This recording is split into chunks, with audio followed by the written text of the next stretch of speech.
verse 25 op. But the other thing about it is, even if it was real, it still acted like a psyop, because anyone who looks into Universe 25 goes, oh, well, what's happening to us right now, that's what's going to happen. Yeah. And it's only going to get worse. You know what I mean? Yes. So it's like, it doesn't matter whether it's real or not. It's still acted in the same way as a psyop.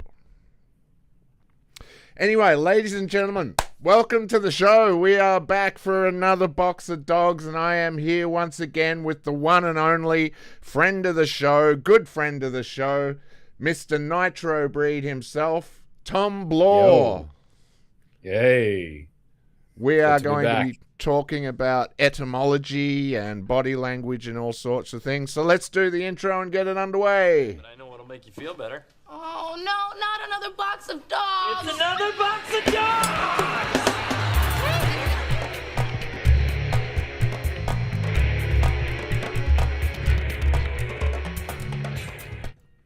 How are you, buddy? You doing all right? Very good. Yourself? Yeah. Very good. Good. Glad to hear that. Just going to get our audio levels right. I believe we are live now, anyway.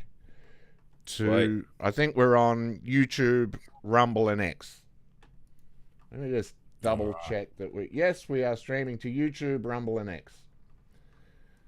We have success. All right, so what's this book? Can you name the book? Hey. Oh, yeah. Good evening, my hombres. That's Jippo Jake says good evening. Yes, good evening. Jippos. Yeah, so what's the name of the book that you're reading? Word Magic, The Powers and Occult Definition of Words. Fantastic. Pao Chang.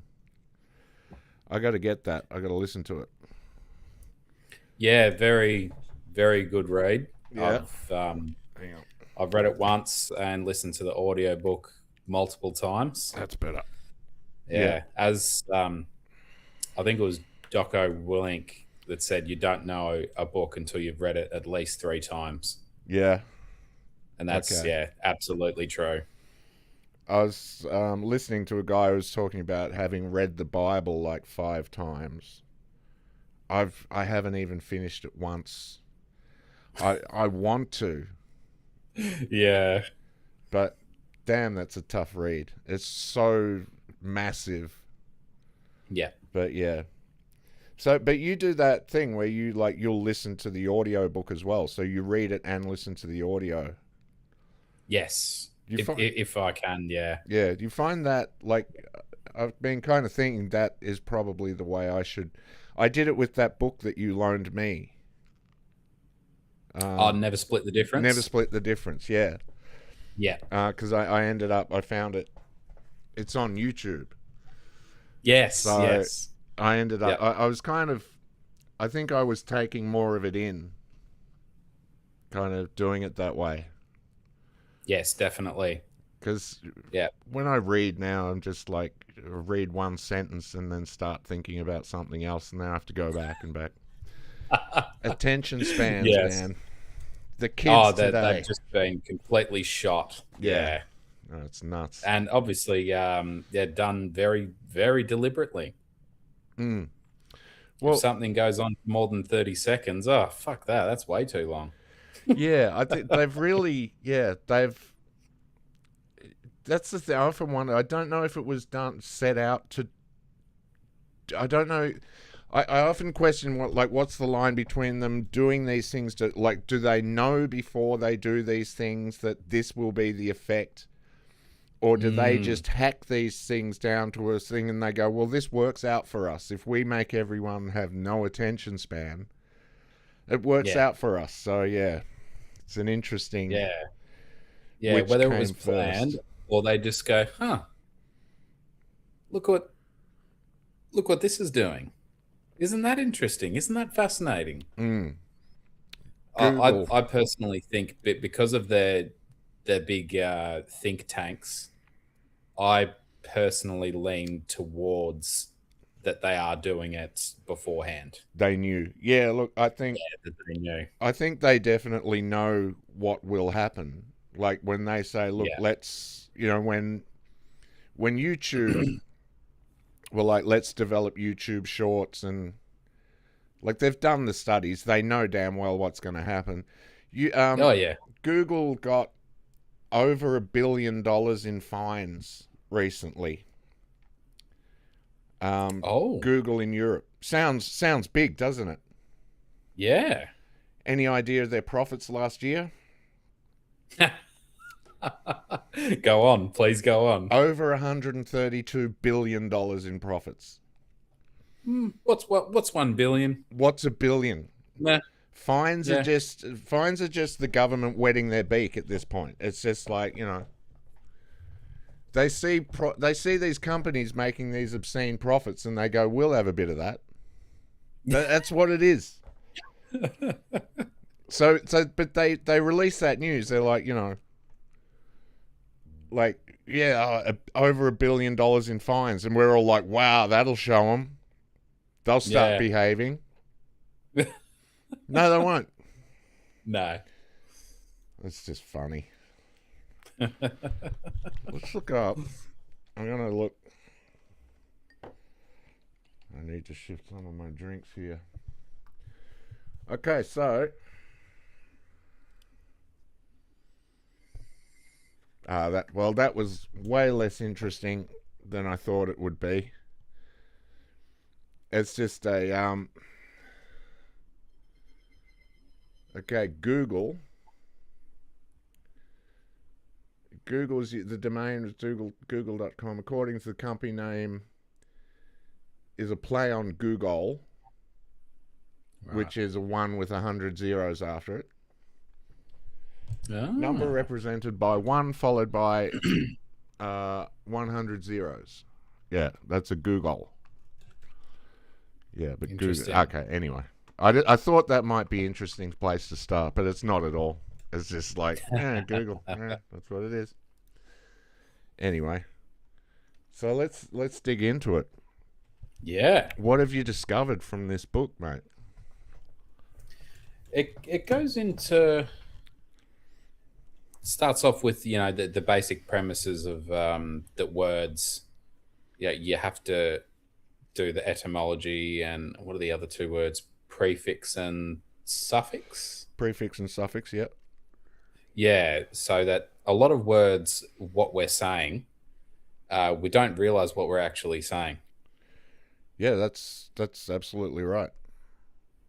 So we've already talked about the government quite a few times. Yeah. So when you break down that word, and we can do this using the etymology dictionary, when you split that word into two, govern, and then meant, I'm pretty sure govern is something along the lines of to control. Or direct. Yep. And meant, mind. Yeah. You control or direct the mind. Yeah. There's a lot of debate over the origins of the word religion. Yes. Let's see what this thing has to say about. There's a guy, From what the book Mark says, Passio. I think it's go on. to bind again. Yeah, to bind. It is. Yeah. It is about binding, but it's also there's that element of control and whatnot as well. Mark Passio talks about it, and it's religiosa or something like that, and yeah. But the other one that fascinates me is when we. I am going to have to switch back to these so I can read a bit easier. The other one that fascinates me is things like where words get brought into common use, like Balenciaga. It's a Latin invocation. It's an invocation and an incantation. It's part of. It's not really. Well, it kind of is an incantation, because Balenciaga means Baal is king in Latin. So when people say Balenciaga, and especially when they say it with a, because it's how you say the words as well. Yes, So if it's got to be quite precise, doesn't it? Yeah, but it's also like if your intention behind it is, oh, Balenciaga, I love Balenciaga, and you say the word with love, you are saying into the universe, Baal is king. Yeah. So I want to start another company called Christenciaga.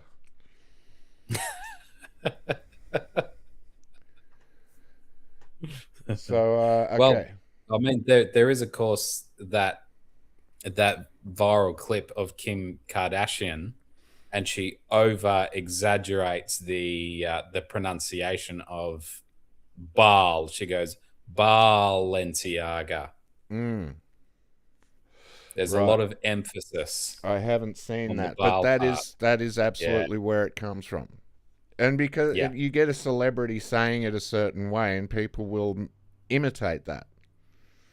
Yes, because there's a misspelling in there. There's an A missing and an apostrophe missing, but you are still saying the words Balenciaga. So I mean, that's just one that's fascinating. That's the kind of trickery that, and like I say, I love a good trick. But okay, so religion. State of life bound by monastic vows, also action or conduct indicating a belief in a divine power and reverence for a desire to please it. So it goes so far back though. Yes. And I'm not sure how much I trust this. I mean, we'll see how we go with it, but yeah. The noun of action was derived by Cicero from religare, go through again, in reading or in thought. Yeah, religare, that's the one that Mark Passio talks about. It's interesting, go through again. Exactly, because to me, that sounds like reincarnation. That's what a lot of people believe all these religious doctrines are, and if you die and you go into the light, you are going to be reborn, and you're just stuck on this frickin' hamster wheel. It actually addresses that in the book. Right. What does it say about it?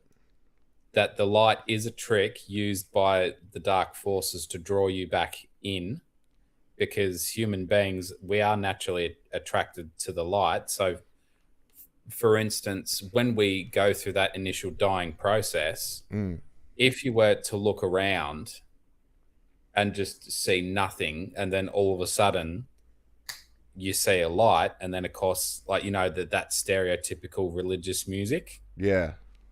Like it does sound beautiful. It might not be my type of music, but to me it still sounds beautiful, and it affects you on an emotional level. Yeah, look, if it was gonna get me, I would be floating in blackness, and then a light would appear, and then Kanye West would appear singing Nigger Heil Hitler. And I'd be like, I'm there, man. I'm fucking there. You're like, this is the greatest thing ever. I'm going to that dance party. So that's what it'd get me. But yeah, no, it's there is a process that people can learn to escape the reincarnate. So the way it's laid out is you meet. There's various stages that you have to pass, and you have to be not at all attached to this world. And then when you meet the shepherds that will guide you in, you have to say, "You have no authority over me. I am a sovereign being." And there's like 5 or 7 steps. I mean, that all that stuff. I often I think about this stuff all the time. Yeah. And I've often wondered about like angels and demons and things like that. Are demons basically God's sheepdog?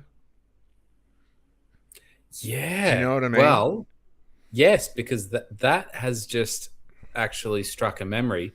The movie Jacob's Ladder. Oh yes, yeah, yeah. He says in Um, that he quotes you haven't read. Go on, sorry, I was thinking. no, you're right.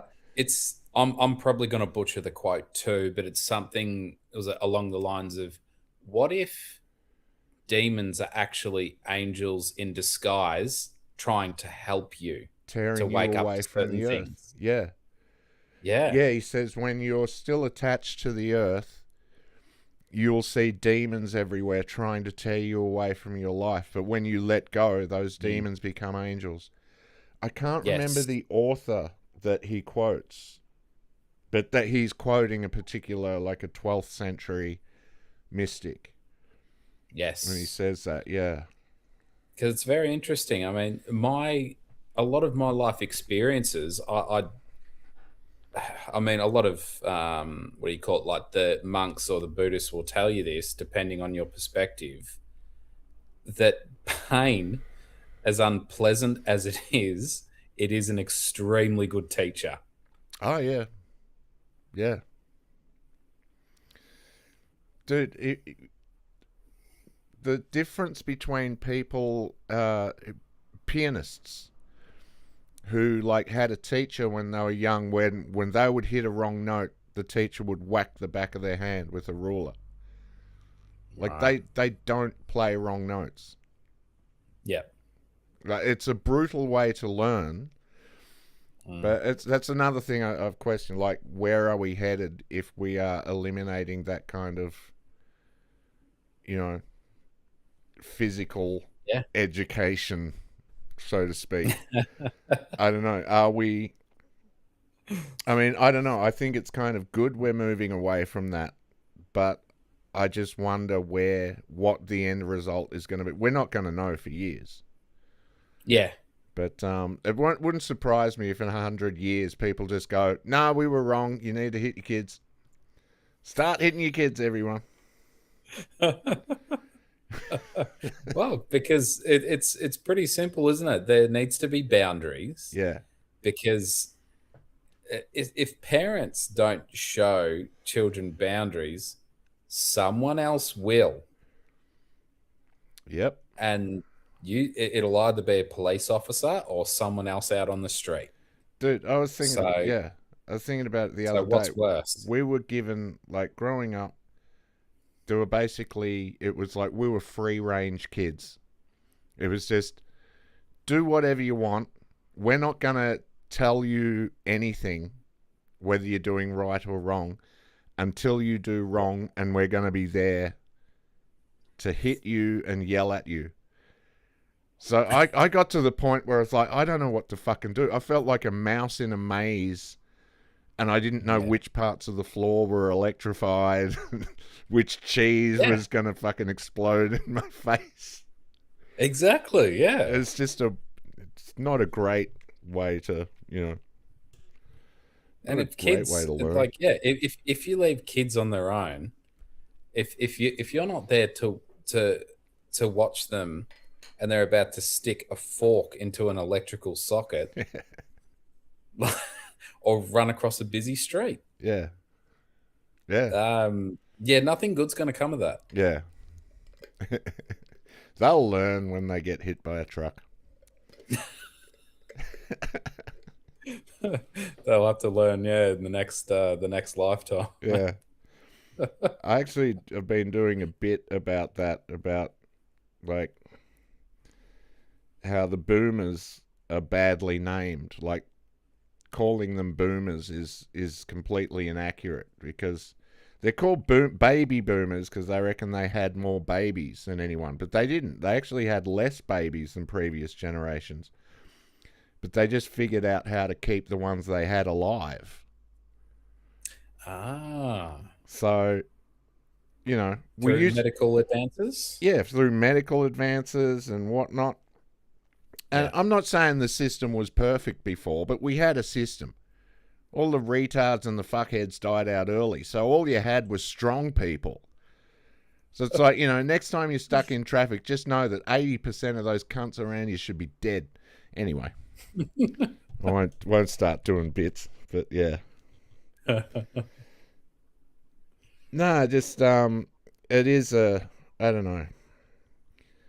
It's very interesting that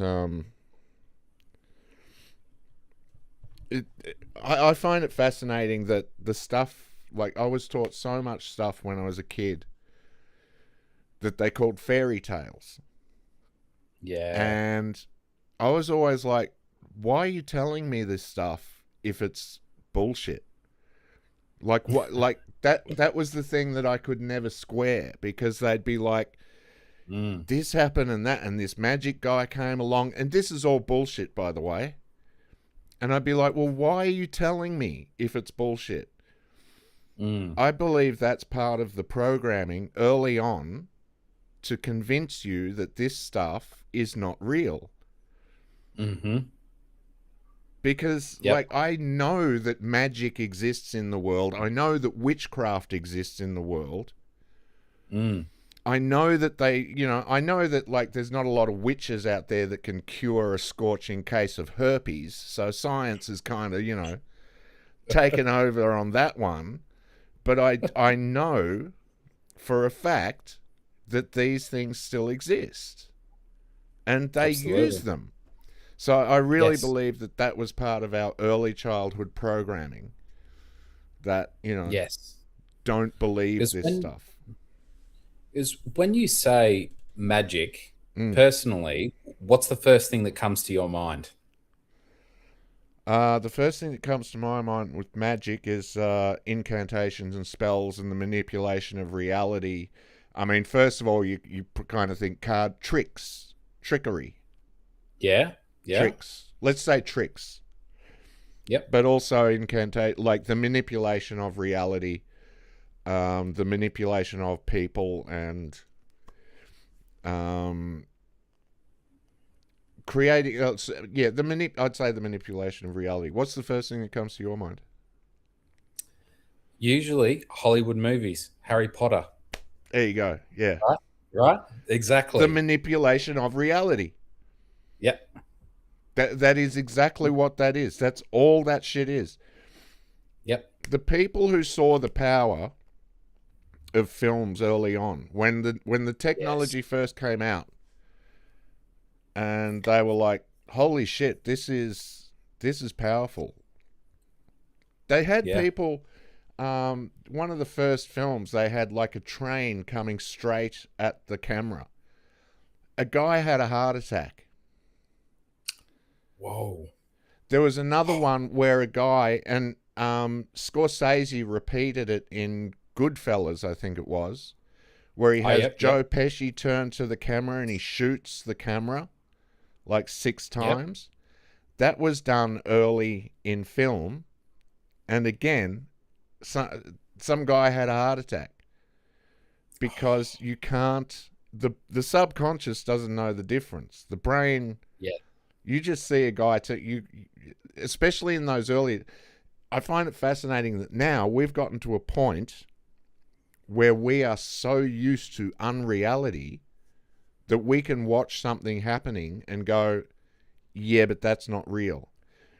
There's a Yeah. block in our brain. Unfortunately for us,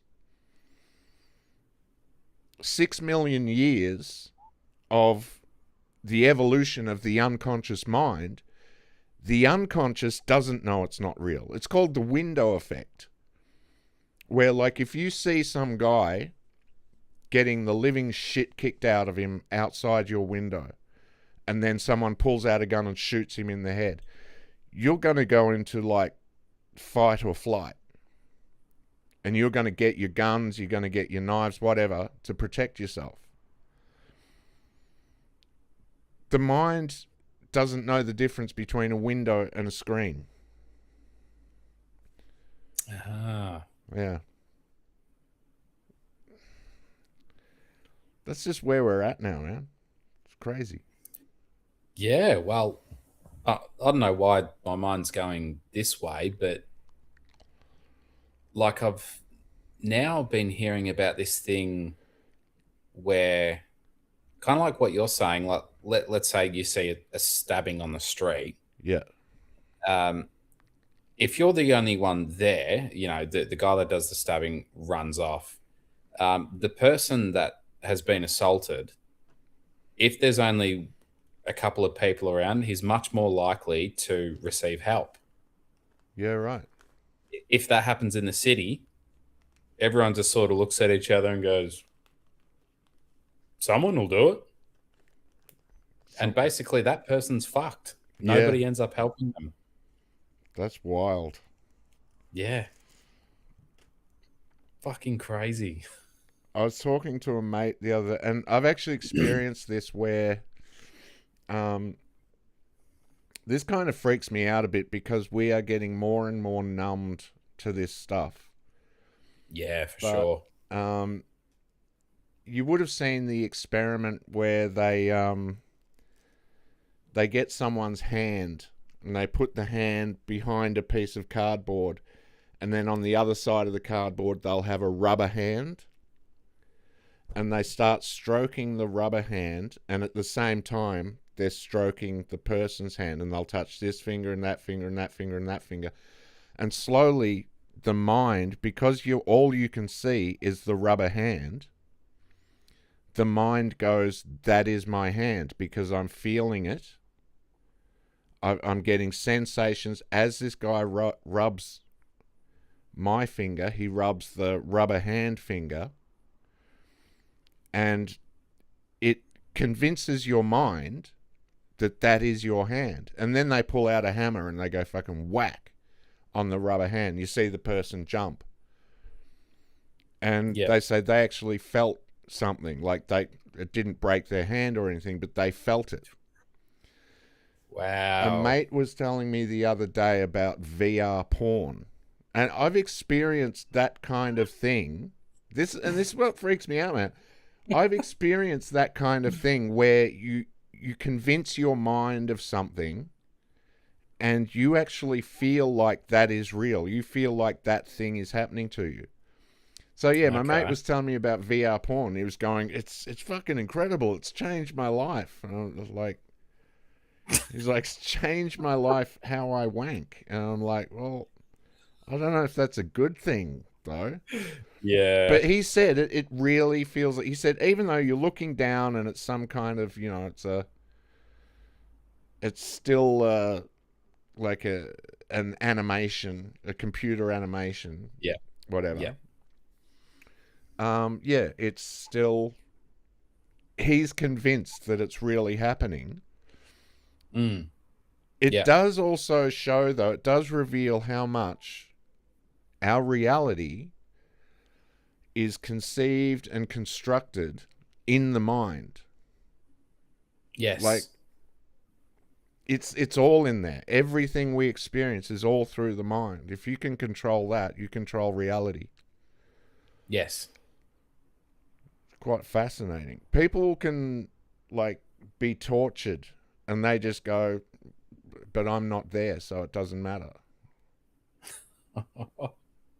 Like, people that have that level of control over their own minds. Yes. But that, I believe, is what is being taken away from us with all of this stuff. Absolutely. The thing I'm interested in, though, is when, with things like AI, with Suno, you prompt Suno and you say, make me a song that's a heavy metal song with, and it does this, and you get more in-depth prompts.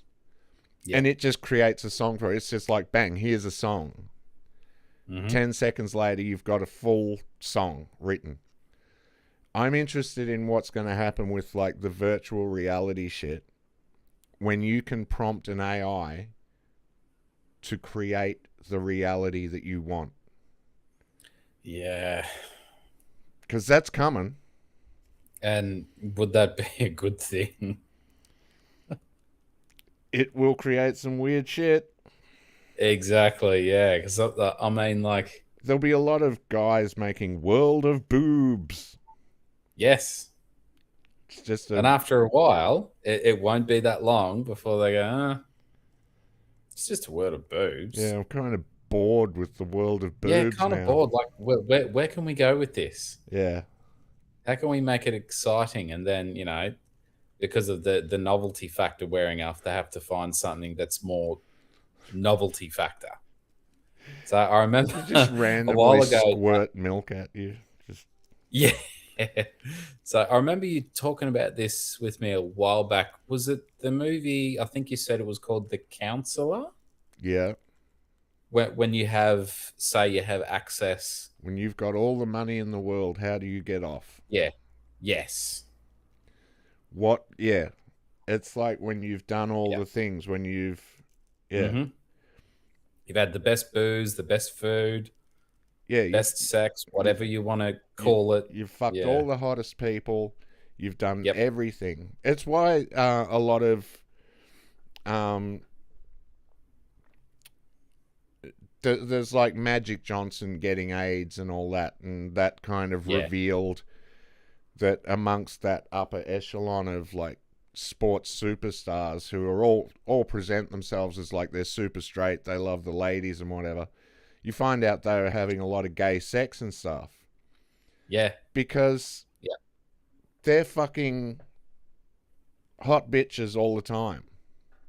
Yeah. They're just like, they walk out and there's just hot bitches throwing themselves at them. And after a Yes. while, they're like, well, I've had all the pussy. Like, I need something else. What's something new? Yeah. Yeah. And this is what I think eventually leads people back to nature. Because you go deeper and deeper into this shit, and eventually you've just got to go, nah, I've got to get out of this bullshit and just back into, I got to see some trees. I got to like, I got to hear the birds sing. You know what I mean? I got to reset. Yeah. Yeah, I don't know. It's a magical world we live in. Yes, it is. Yeah. But yeah, well, that would. It sounds like to me that, like, yeah, what you're saying, and I guess you could make a point just about history. It does seem like that there's just been this loop of like, there's a great big build up. Everything's all like super, super exciting. Innovation, technology. And it just reaches a point. It's like, got machines that can, wash our clothes and our dishes, can make food for us. So now that I don't have to worry about that, it's like, oh, okay, so what else can I spend my time worrying about? And it ends up going into really dark shit. Dude, if you want an actual challenge in life, grow your own food. Yeah. And you want a challenge that rather than it just being like, I shot a guy on a screen who wasn't really there, and all my friends said I was the best at shooting people who aren't there. Whatever it is, eventually, when you come back to like, I grew this food, I'm now feeding my fucking family with this food. I killed this chicken. That chicken came at me and it had it coming. Yeah. That chicken pulled a gun. You lay the dirty pistol next to the chicken. It pulled a gun, dude. I had to kill the chicken. So that's what I think it all ultimately comes back. Like, that's the full circle. I don't even believe that this is the first time that this world has experienced these levels of technology. Because where do all those stories come from about... there was a wizard and he had a magic stone and he could look into this magic stone and he could see it. Really, a magic stone. Yeah, where did he find this fucking magic stone, motherfucker? I need more. Yeah. You know what I mean? Like, fuck you, man. A magic stone. Oh, yeah, I'm going out fucking looking for magic stones today. Fuck that. No. Well, I mean, if you want to argue like about like these things, you could argue are magical. They are. I can't remember who said it, but they said any advanced form of technology is the same as magic. Yep. If aliens came down now, and I'm pretty sure they will any day, you know who's on board with the alien thing now? No. Only Dr. Phil. I'm convinced. I don't Are need to you hear. saying that aliens are gonna come down and see us? How's that working out for you? Yeah, they're gonna need my help, because if they don't do that, then they're gonna have a hard life. I mean, fucking Spielberg and Neil the Arse Tyson had me 90% there. Well, I mean that recent movie, Disclosure Disclosure Day. Day. Yeah. If you look at the comments, everybody knows exactly what the fuck is up. Yeah. No one's buying it. Yeah, you're just prepping us. It's like, you remember that how they I think the movie was called Songbird, Yeah. and sure enough, like, it was, about like a COVID movie, pretty much. Oh, yeah. You remember that? Was that the one with I've only seen clips of it. I only saw the trailer. Okay, it's I can't think of his name, but he's one of my favorite actors. The fuck, what's his name? American actor. His sister's. I'm not going to remember the name. My brain is not with me today. But I have seen the thing. He's sitting there. He's in England, and I've seen a clip. He's in England, and he's telling the people what the plan is with the virus. Yeah, I think that's the movie. John Cusack. John Cusack. Yeah, I think that's the one. But yeah. That's how they do it. That's the manipulation of reality and getting us to accept that. In this book, it actually did talk about how what will happen in a lot of movies, of course, because of that whole karmic retribution thing. They have to show us what they're doing before they do it. They have to get us to accept it. And accept it. That's right. Yeah. And when we accept it through watching movies and TV shows, and was it silence is a form of consent to them. Yeah. If we don't say anything, that's implied consent. Hey, you didn't say no. You didn't say no. Yeah, exactly. I told you, and you had no objections to it. Yeah. So in the book, it makes it pretty clear. He goes, if you see anything and you recognize this stuff, you need to say to yourself, I do not consent to what I'm seeing. And I'm calling out to the true creator that these dark forces need to be sat in front of the true universal justice system. Well, in Christianity, you call them before God via the name of Jesus. And all of these dark forces, you are given the authority to speak in Jesus' name. And the way it's explained to me is it's basically like they'll come at you and they'll do whatever they want, and you've consented to more shit than you realize throughout your life. We all have. We just didn't realize stuff. So they're coming at you. The minute you call it, you say, no, I don't consent. You have no authority. I don't consent to this. And I call on Jesus to, tear you away from me, go to the foot of the cross and receive your punishment. There's particular prayers that you can do. Yeah. It's basically like shining a spotlight on them. So it's like if you're standing in the street and three muggers come up to you and they got knives on you, and you go, I want the police here. And then there's a big spotlight on you and the police are watching suddenly. And the thieves are like, well, we're going to get busted if we do anything, so let's walk away. Yeah. Because everything's legalistic in this world and the next. That's how I understand it. Yeah. Yeah. Yeah. No, a physical sense, energy sense, spiritual sense. Yeah. Yeah, absolutely. Everything. Yeah. It's crazy. So it talked about, it had a short bit. Now, I haven't seen the movie, but I watched a short clip of it today. It was Jupiter Ascending. I've heard of it. Yeah, so it actually talked about. I think it was Mila Kunis was talking to a guy, and there's like vials of all this stuff, and she's asking like what it's about. Mm. I was like, well, basically, this is how like we stay alive and youthful for longer. Okay. And he talks about how it was made. I think he said it was extracted. Each vial contains was it about 100 humans worth Yeah, right. of like DNA or whatever it is. And she's like, "Did you kill these people?" And he goes, "No, but someone did. Someone did, yeah. Someone did." Mm. Says my mother went through a similar phases to what you're going through now, and she tried to stop it, and she was killed for it.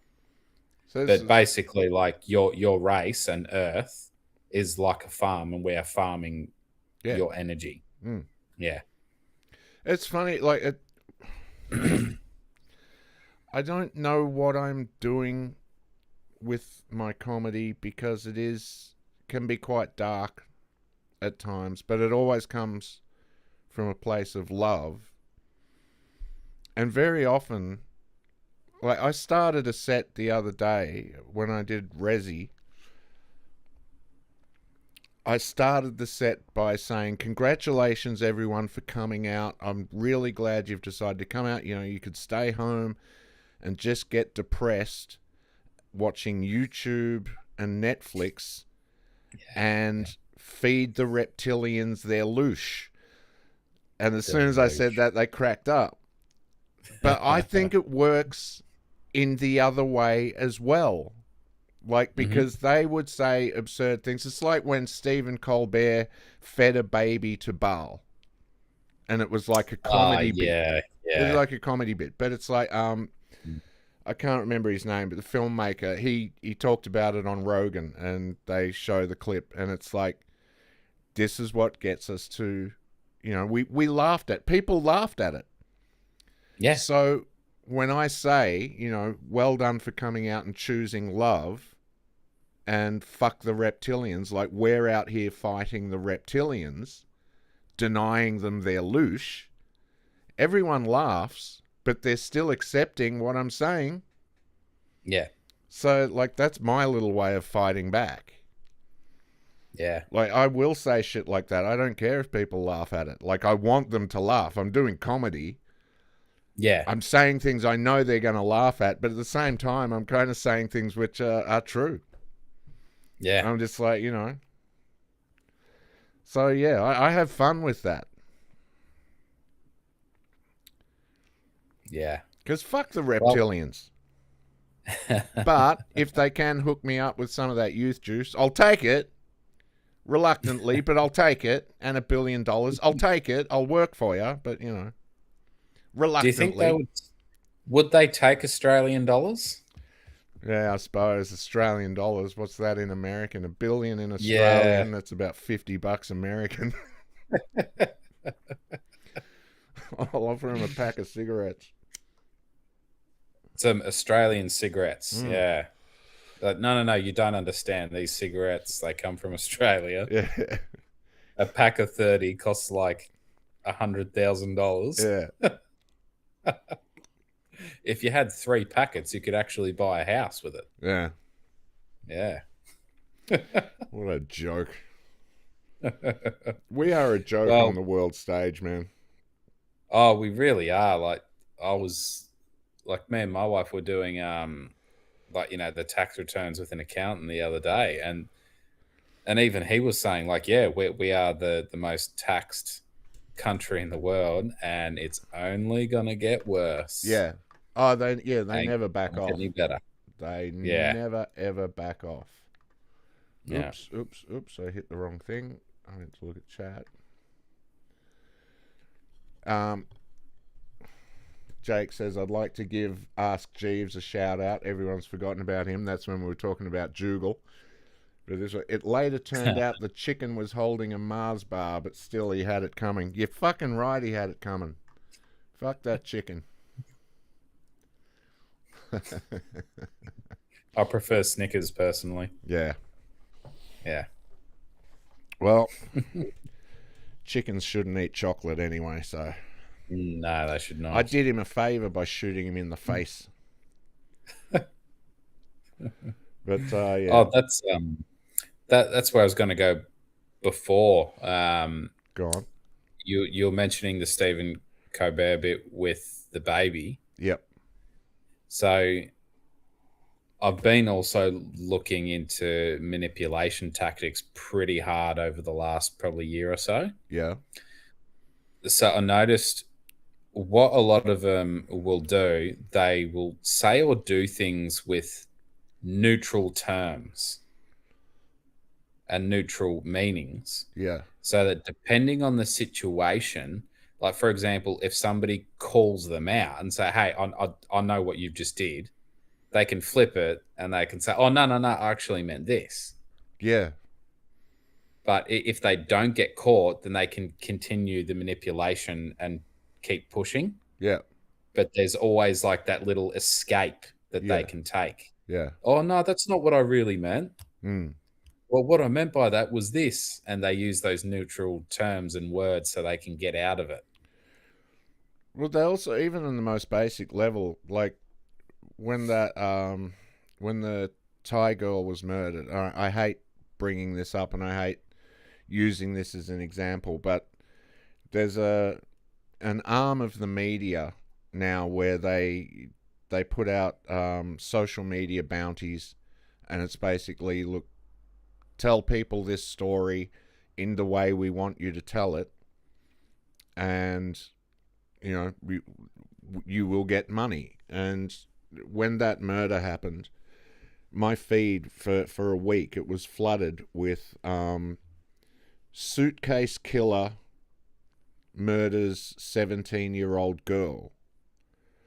So it's like extrapolating certain facts, pushing a certain narrative, because there had been no trial. There was no alleged in the things that they said. They just were making us think he's guilty and she's just an innocent girl.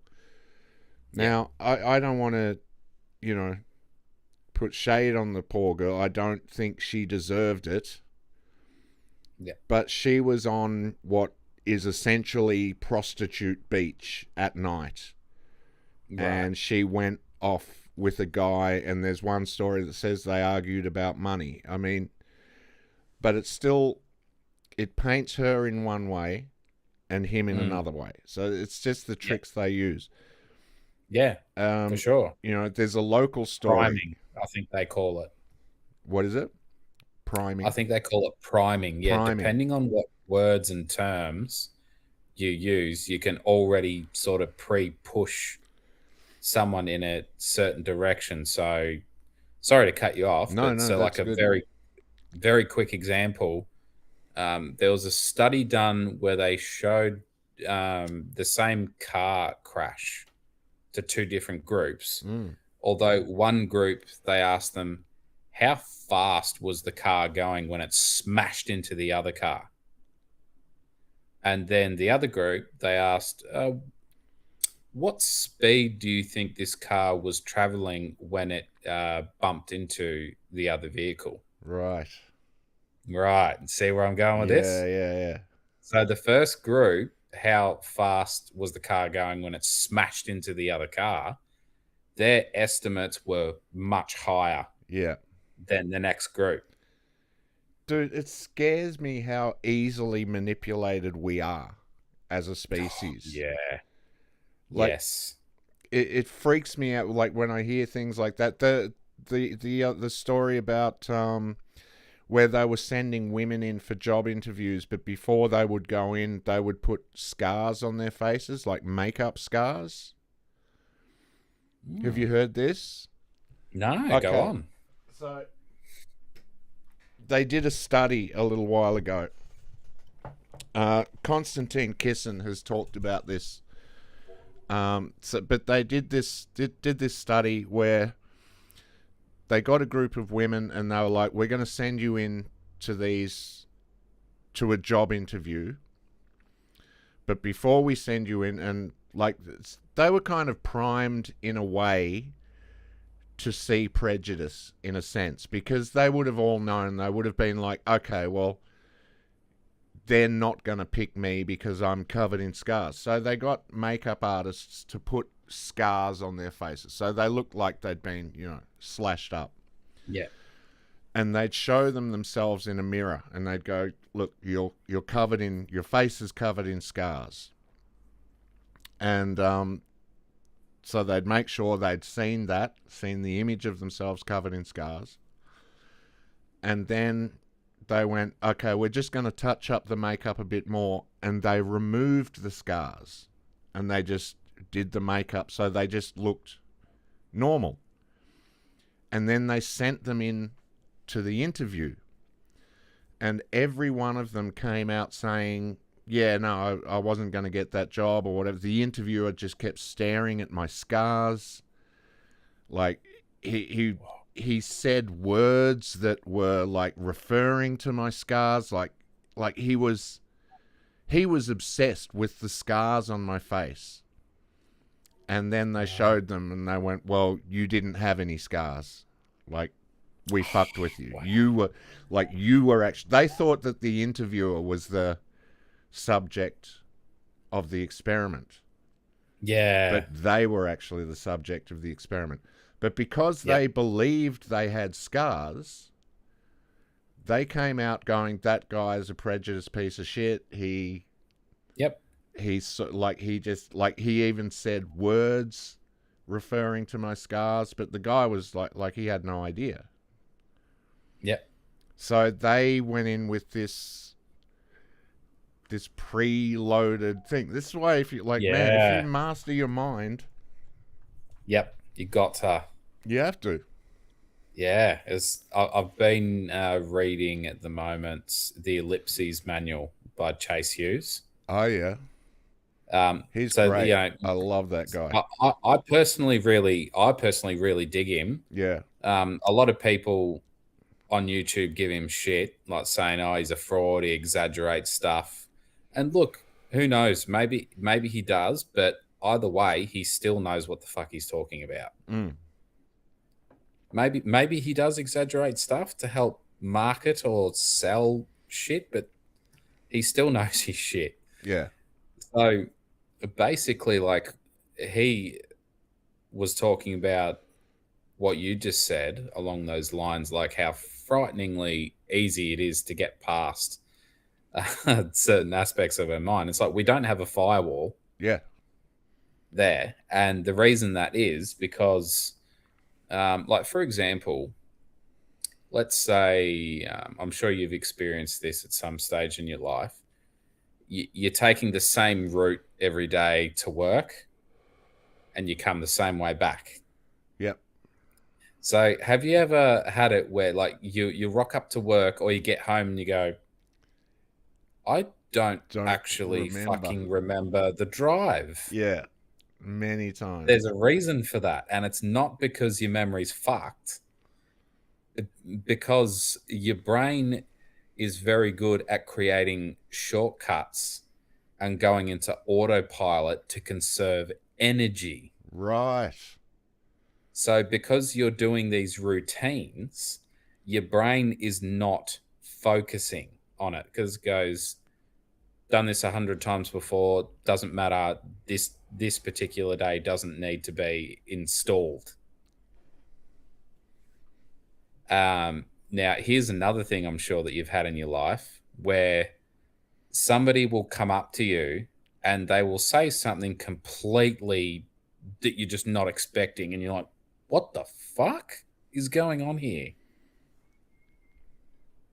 And what that does is that generates a shit ton of focus because your brain, there's no program for that. Yeah. It's new information that's coming on board. And that's how people, they will get to you when you're in autopilot mode. Yeah. And that's when you're much more open to, like, suggestibility and manipulation. And you'll notice that they will try, like, also use like urgency to get you to panic and make a decision on the spot really, really quick. Yeah. Because if they do it for too long, eventually your brain very well could sort of snap out of it and come to the realization, oh, this guy's up to no good.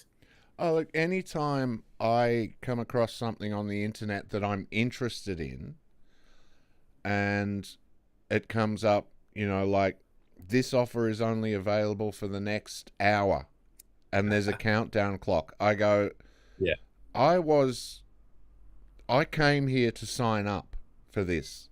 I actually want to do this course, or I want to buy this thing. But the fact that you've done that, I'm waiting the hour. Fuck you. Like, it pisses me off. Because that's their sales technique. And you go back an hour later and it goes, only an hour and you're like, what, another hour? That's amazing. How generous are you people? And this limited time offer, it so happens to be there every time I come back. I should say that anyone watching, subscribe now. There's only 12 seconds left before we're not taking any subscribers. Fucking Andrew Tate does it. Yes, he does. We're kicking people out of Hustlers University. We're not even taking your money. He did it for and I was like, you're such a scum. Like, Tate, I really like the guy. I like a lot of the stuff he says about the Matrix and shit. But he's never said anything that's original. But yeah, like, it's already sort of out there, everything that he says. He's not said one original thing, ever. Yeah. Yeah. So, I've always been kind of fascinated with him, and I'm sort of I followed him for a long time because he was funny. And I followed because every now and then he'd say something, I'd be like, okay, that's a good little reminder of that or whatever.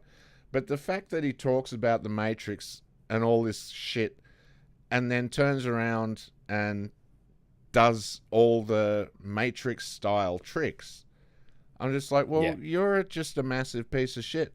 I also watched one of his Hustlers University schools thing that someone leaked.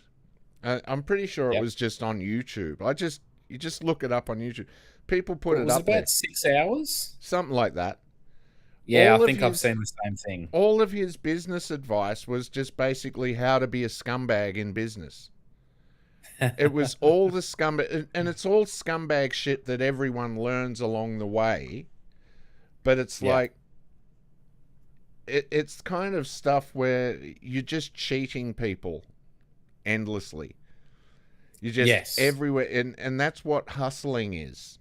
It's like, I'm gonna cheat you, no matter what. Like, I will never deal squarely with you in business. And so this is the fucking guy as well that comes out and complains about Jews. And I'm like, you fucking scumbag. And this is what pisses me off about a lot of the people who come out and complain about the Jews. Every one of their fucking business practices, they operate the same way. Yeah. And I've noticed this in the world more and more. It was even the guy at my fucking gym. When I was signing up, he was saying, oh, the world's this and and it's all dark and these people doing this and doing that. And then he's signing me up and he's going, anyway, there's a $150 fee for, like, if you cancel your subscription. And I was just like, dude, you've just done exactly the thing you're complaining about. You've just done it on a smaller scale. And everyone's in that mindset now of like, what I do doesn't really matter because what I'm just doing, it's small, And I'm like, no, dude, like what you do fucking matters. Yeah. Like you are creating the cracks in the pavement that lead to the crevices in the road. Yeah. You are no fucking better than these people, and you have no fucking right to come out here and be holier than thou and be like, well, but I'm, you know, they're doing this and they're doing that. And I'm like, well, even what are you doing, you fucking scumbag? Yeah. Like, it's just nuts. But that's the way of the world. Yes. We're in a dark time, man. But we're also in a time of great light. Yeah. I saw someone Absolutely. say something recently that I thought was brilliant. A lot of people, and I've fallen into this trap, a lot of times you come out there and you look at the world and you're just like, this is fucked, this, like, look at what they did, this is bad, this bad, this bad. Every time you point out the bad, though, you also need to be able to point out the good. Because there's a hell of a lot of good in the world. Fuck yeah. There's so much good out there. Yeah. That, you know, people do every day. Yeah. That doesn't make the news. It's never going to make the Doesn't news. get passed around. It's not going to get talked about. Dude, when I try to put out positive things on the internet, it doesn't get fucking picked up. Yeah. And it won't. Andrew Tate is a transgender comedian. That's what Jake says. Well, here's the other interesting point I think that Chase and people like Jordan Peterson bring up too. Because we're survivalist creatures, we are hardwired for negative things because we're worried about our survival. Yeah, you don't burn your stove. You don't burn your hand on the stove twice. Yes, exactly. Mm. So, like for example, I'm probably sure you've had it on your show. Like, you'll get 20 positive comments, and you're like, oh fuck yeah, that's really cool. And someone will just be an absolute fucking asshole, and it'll fuck with you for the rest of the week. Yeah, that's the one that sticks with you. Yep. Yeah, absolutely. That's the one that sticks with you. There's a guy Because because a lot of it, like Chase talks about this a lot of it goes back to that old primitive Stone Age thing of like, because negative things, you could potentially be like ostracized from the group, which would kill you, which means you're fucked. Like, yeah, the tribe could kill you, or you could be sent out into the wilderness. Yeah. No one's got your back. You got to fight off the saber-toothed tigers on your own. Yep, on your own. Yeah. And you won't be getting a root. No. Because you're ostracized. Unless you root the saber-toothed tiger, and that's going to be tricky. That's going to be a difficult day. That is indeed. Still, what is it they say? High risk, high reward? Yeah, that's right. Saber-toothed fucking tiger pussy is probably the best pussy you'll ever have. Once you've gone saber-toothed tiger pussy, you'll never fucking go back. That's it. Yeah. You come back like a fucking conquering hero.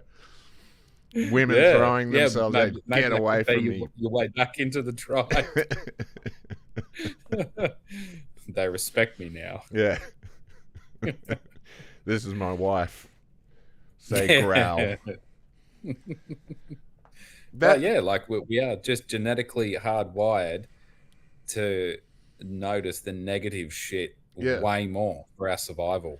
The thing you were saying before about how like the brain develops, like it just goes, okay, this pattern is fixed. So the drive home, I can do that. I can think about other things. I can relax. Yep. We are so good at pattern recognition. Yeah. That's part of our survivalist instinct. And they are trying to get rid of that as well in us.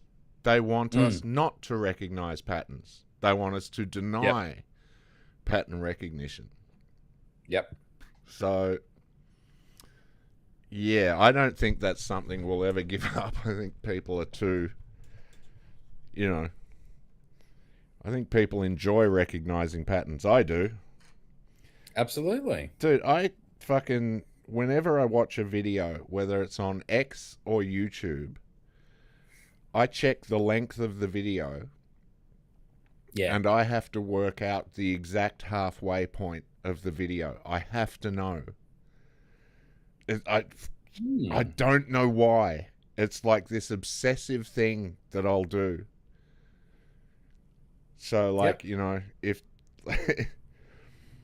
if the video is like, you know, 16 minutes and 58 seconds, I'm like, right, the halfway point is 8:29. Like, I have to work it out.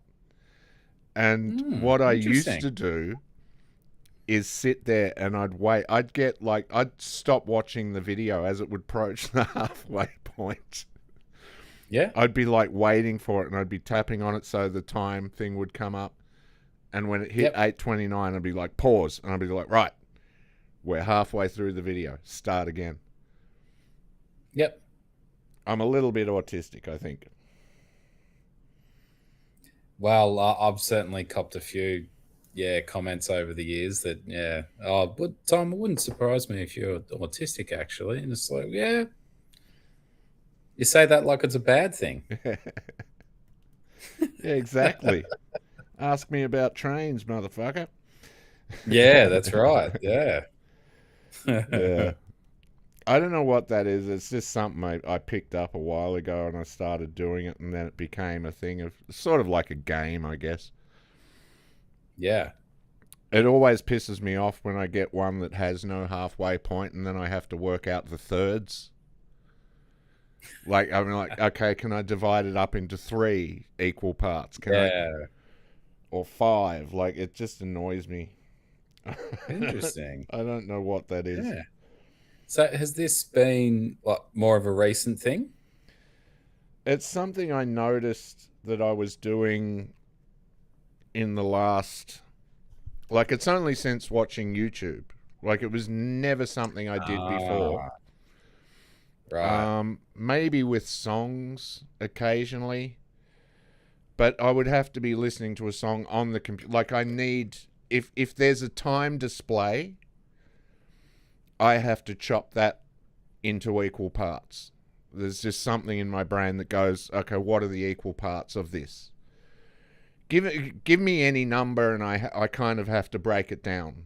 It's just... Yeah. It's my way of... I think it's just my way of breaking down the world into smaller parts that I can kind of understand easier. It's also...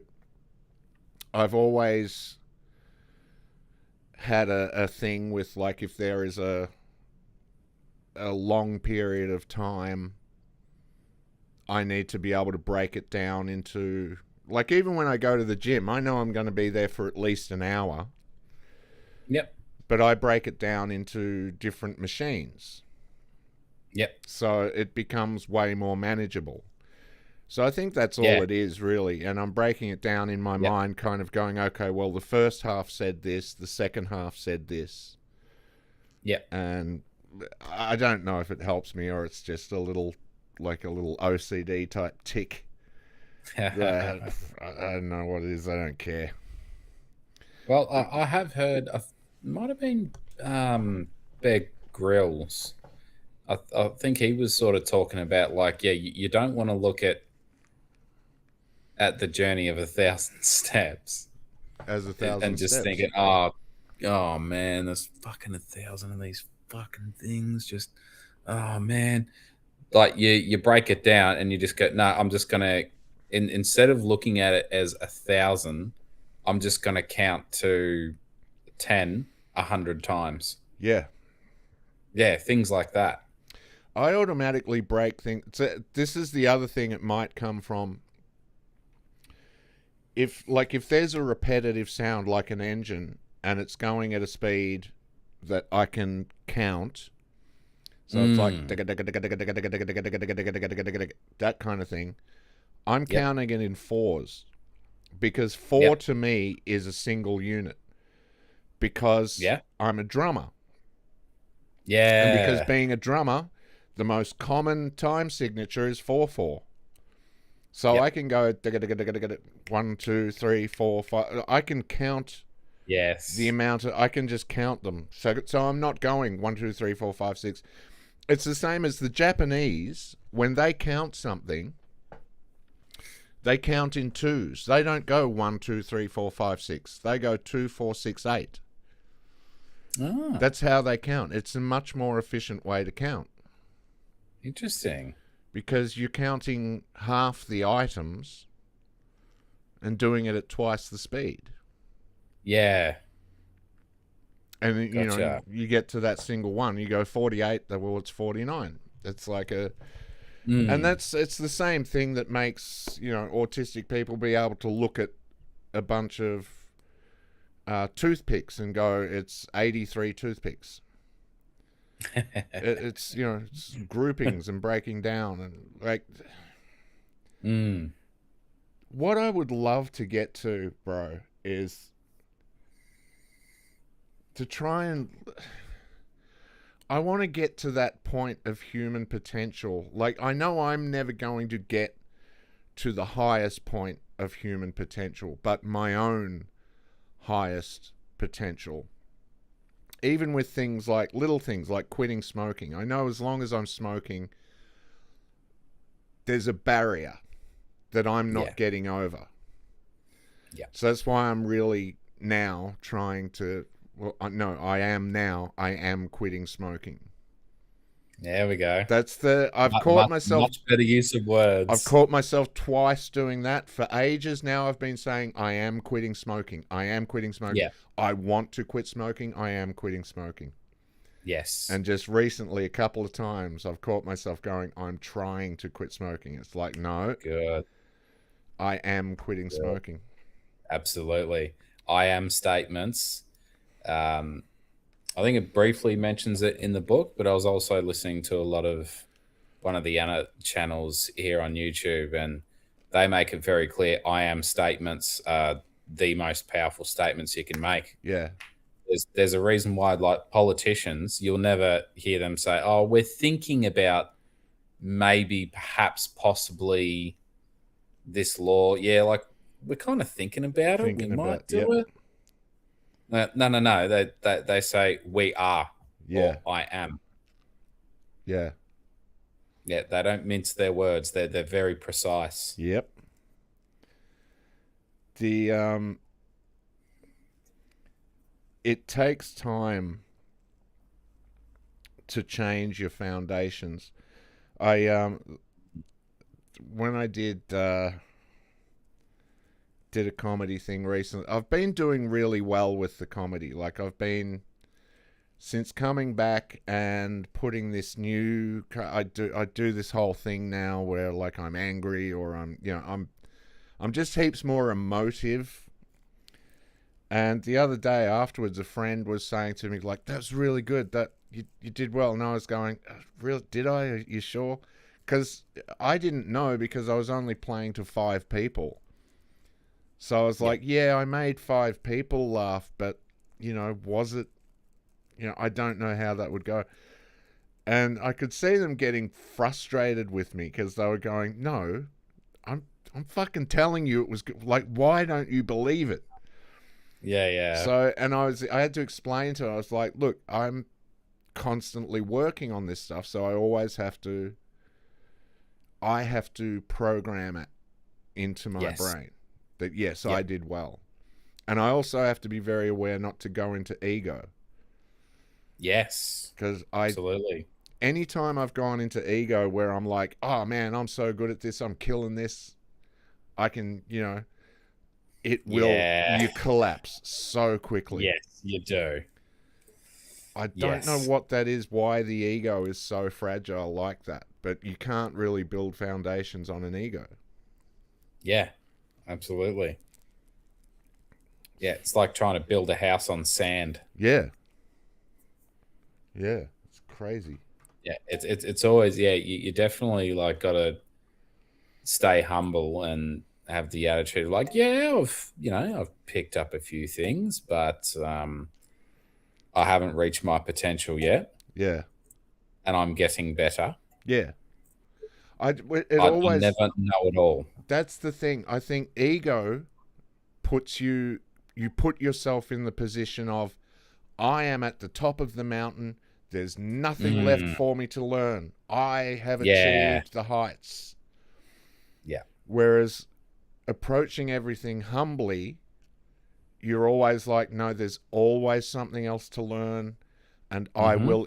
So you get into that mindset of where I am still able to learn, and I am always learning, and you get better and better instead of, because when you stop learning, especially with like comedy or any kind of performance, as soon as you stop learning, everyone sees it, and people just stop believing you.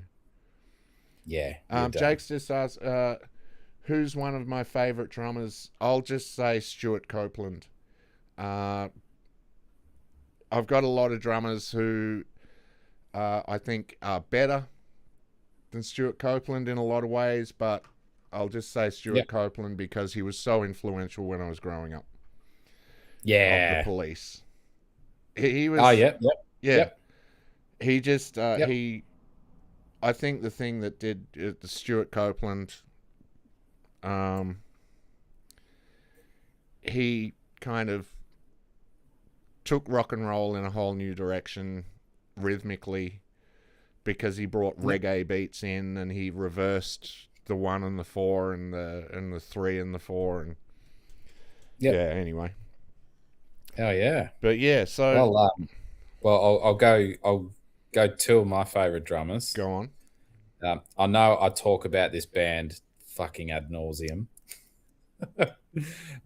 Raymond Herrera, the original Fear Factory drummer. Mm-hmm. I'd put him, probably number 1. It's similar to what you're saying. Yeah, you probably could pick ones who are more skillful or more technical or whatever, but I think like the direction that Fear Factory took heavy metal in, it's extremely influential on how a lot of typical metal bands sound today, like locking in that double kick drums with the guitars. Yeah. You know, that sort of thing. And then at 2, it's got to be, I think his name's Thomas Hack. Yeah. Meshuggah. I was going to fucking say Meshuggah. That motherfucker, that what kills me about that rhythm that he does for Bleed, yeah, that what he's doing is a so he's doing a double and then a single, but he puts a 4th beat between the double, so he goes that is a trick that I learned.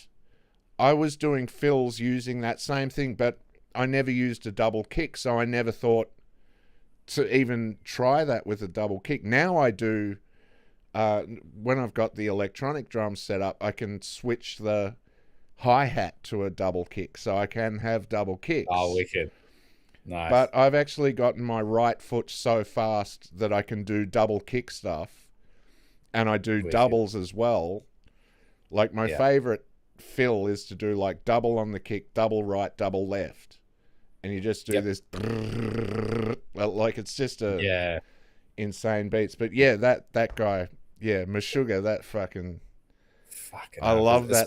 It's so fucking like drilling. It's so good. That song I heard that almost didn't make the album, believe it or not. Really? And it took him about 6 months to really get it down pat. Because they were really struggling with it for a while. And I'm like, look, this is really fucking difficult. I don't know if we're going to do this. Yeah. But the rest of them were just like, no. No matter how long it takes, we're doing it. Yeah. And like, there's that initial pattern, so there's that one. Yeah. And then when there's like a change through the song, like, what the fuck? Yeah. Oh my God. Yeah. That's the thing. There's so many drummers that have gone next level. There's the guy on YouTube. You see it a lot. YouTube and Instagram. LS DePario. He's just savage with his drumming, but he's kind of he's become more like it's almost like watching someone do trick shots, because he's so out there with his fucking drumming, no one else is going to be able to do the shit that he does. So it's like, Yeah. well, you've kind of backed yourself into trick shots. Yeah. So I don't know, but he is a wild drummer. He's very good. But yeah, I mean, there's all the jazz drummers that I grew up listening to. Yeah.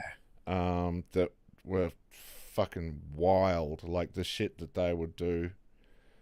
I had a Gene Krupa workbook when I was a kid. Just like all the rudiments and everything, and I'd just sit there for hours just copying, like, this is what Gene Krupa does. So yeah, it's fucking nuts. Fuck yeah. But I do want to set my kit up again and start playing.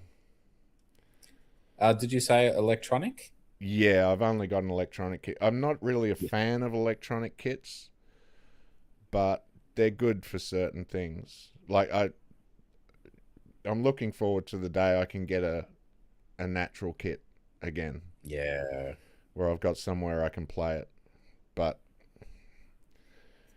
yeah, So drum's your instrument of choice? it was my first instrument, Yeah. and it was the one that kind of got me through my childhood, because I would go, I had the drum kit set up at the back of the shop in Oyen, and so when they would close the shop, I'd be down there until 9 o'clock at night, just playing drums every night, just beating, and all weekend all I did was play drums. And yeah, that kind of helped me work out a lot of shit that Yeah. just Get gave that me shit something out. to focus on, and like something Yeah. to hit. So I was Yeah. just fucking like blasting drums all the time. Yeah, Yeah. but that's So why not hit and do it in a rhythm? exactly.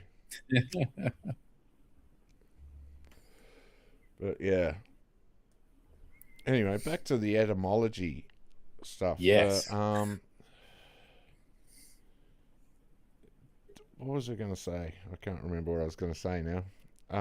Yeah, we were going somewhere, but before the drumming question. Yeah.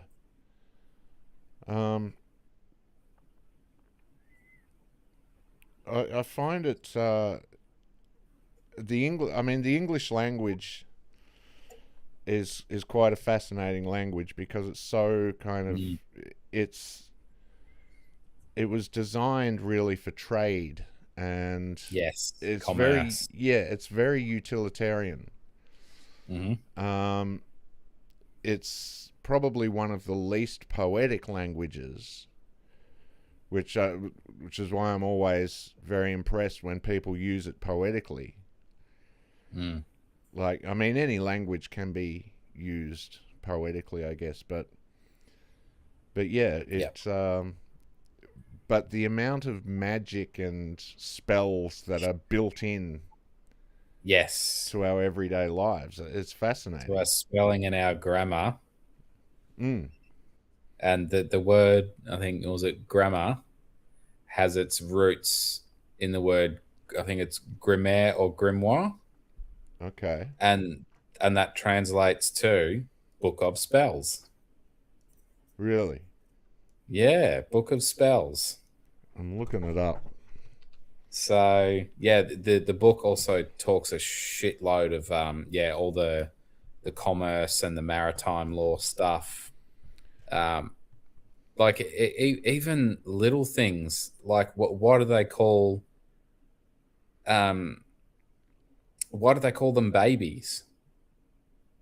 Why? You break down that there's two words in there. Yeah. Bay, which is what? What's a bay? Isn't that kind of a horse? Water. Oh, Water. bay. Right. Water. As in like a bay. Yeah. Right? A bay of water. Yeah. And then bee, well, what do bees do? They get the honey, they get the nectar that, that people can feed on. And, because obviously, when we're growing in our mothers, we're it's all to do with water. Yeah. Oh, there's so much tied in with like the maritime law and everything. You're in You're in the dock when you go into the court. You're in the dock.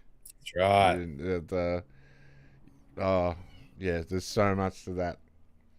So And the grammar, reason, like, that they're pushing English very, very hard. They're really trying to push for every country around the world to at least have English as a second language. yeah.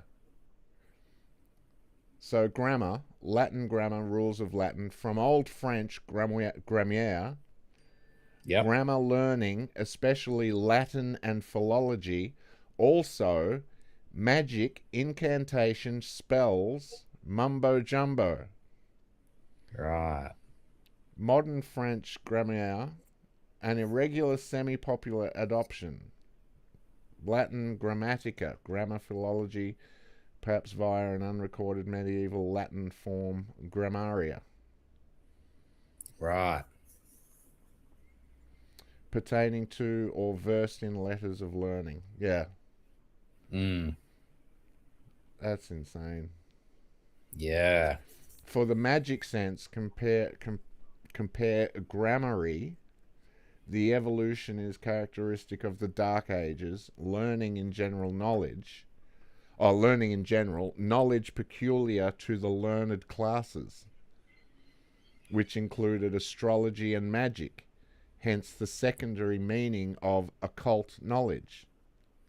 And occult just means hidden. Hidden, yeah. Hidden knowledge, yeah.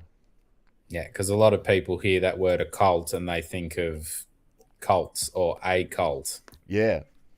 Yeah, well, occult just means hidden.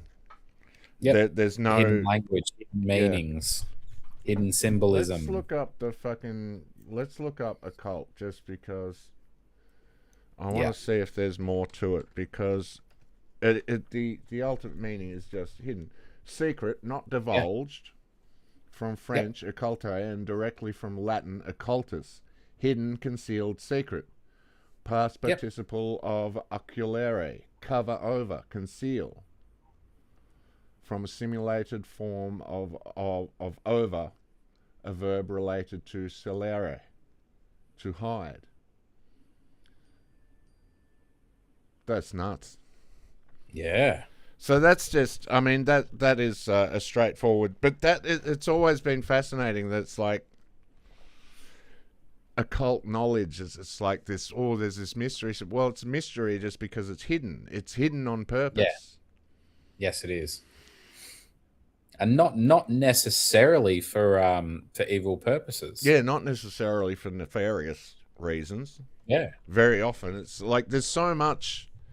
You could say that everything that the government, the true Epstein files are occult. Yeah. Because they are hidden. That is like, we're never seeing that shit. Nah. Like the stuff that they've released, and also they use one of the techniques that it's very interesting that they can actually adopt. They can make occult knowledge via revelation, where you, like, if you can lay out the plans for something really fucking dark and you hide it in a 3,000 page text, and it's just in one page, on page 1897 of this 3,000, and it's 3,000 boring pages, but there's one page in there that's got some serious fucking, like, so they can actually, and that's hiding in plain sight. Yeah, exactly. So it's fucking fascinating stuff. This book also did mention that, like, for example, I'm probably going to butcher this, but like the way that the Bible was written was that, like, you can't just give ignorant people like the proper knowledge if they don't know what to do with it. Yeah. You can't hand sensitive information over to just anybody. That's absolutely right. Like, Yeah. I've the frustrating thing that I find with discussions of religion and whatnot, people break things down in the most simplistic terms, and they go, "Oh, really? You think God is a man on a cloud?" And you go, "No, that was an artistic representation made by a guy who was talking to a bunch of not well-educated people." You know, just to put it in the simplest terms, these are people who probably hadn't thought about it. They just need it's simply an artistic representation. This is an artistic rendering of an idea. Yeah. So to take any idea and create an artistic rendering of it is kind of impossible, because you're going to make a representation. You could make a different one. You could make 1,000 different artistic representations. So then also, when it comes to the Bible, all of these stories, they were handed down, and then they get translated, and they get like, okay, well, we can't say that, so we've got to, you know, it's, yeah. I mean, that's why it would be so good if you could somehow get access to the hidden texts that they have in, you know, like the Vatican. Fuck, man, I'd love to... the little vault that they have, Dude. Yeah. That would be some mad shit in there. Like, you'd go crazy reading that. But even when they find scrolls and things like that, where they're like, okay, we're going to... like, they have ways of... Like, they don't directly interpret. They'll translate, but they will take, if they find like a book that needs to be translated and it's in Latin or some ancient form of Latin or Greek, they take every third page, and so like one group of people, the Catholics will get pages 1, 4, 7, 10, and so on. And then the Orthodox will get 2, 5, like it. They spread it out, so they don't even get the full picture, so they can't translate it and go, "Oh, this is too much." Yeah. So it remains fairly faithful. But then what gets handed down is like it's something else. But the stories still remain, and we exist. I think we exist more in our stories than anything else. I think our stories are way more powerful than... Yeah. Which is why the Bible is such a powerful book for people to read. Yeah. Because it's all of the stories about the human condition, and it's fascinating, and about the nature of God and the nature of reality and whatnot. And it's just always fascinating when I hear people talking about it, and they're like, well, God was okay with these people raping and shit, and you're like, well, you're probably taking something a bit out of context there. Yeah. You know? Or maybe he's okay with raping. I don't know. Maybe you get up to heaven and God's like, how much raping you do? And you're like, none. He was like, well, what was the point? Get back down there. Get the fuck back down there and start raping. You just come in as a baby, you're like, oh, I want to rape. It's like, that's not what we meant when we said we had a rape baby. Anyway. Nah. It's gone down a dark path. But yeah, like I mean, like I found it fascinating. Did you ever see the Jordan Peterson and Richard Dawkins talk that they had with each other a few years back? That was quite fascinating. I'm not sure. I saw some of it. I didn't watch it all. Yeah, because I think so Jordan is coming, I think, I could be wrong here, but I think Jordan's main sort of premise, he's like, no, well, like some of these are metaphors that contain truth in it. So, like, you know, a good example would be like The Boy That Cried Wolf, for instance. Yeah. That's a story.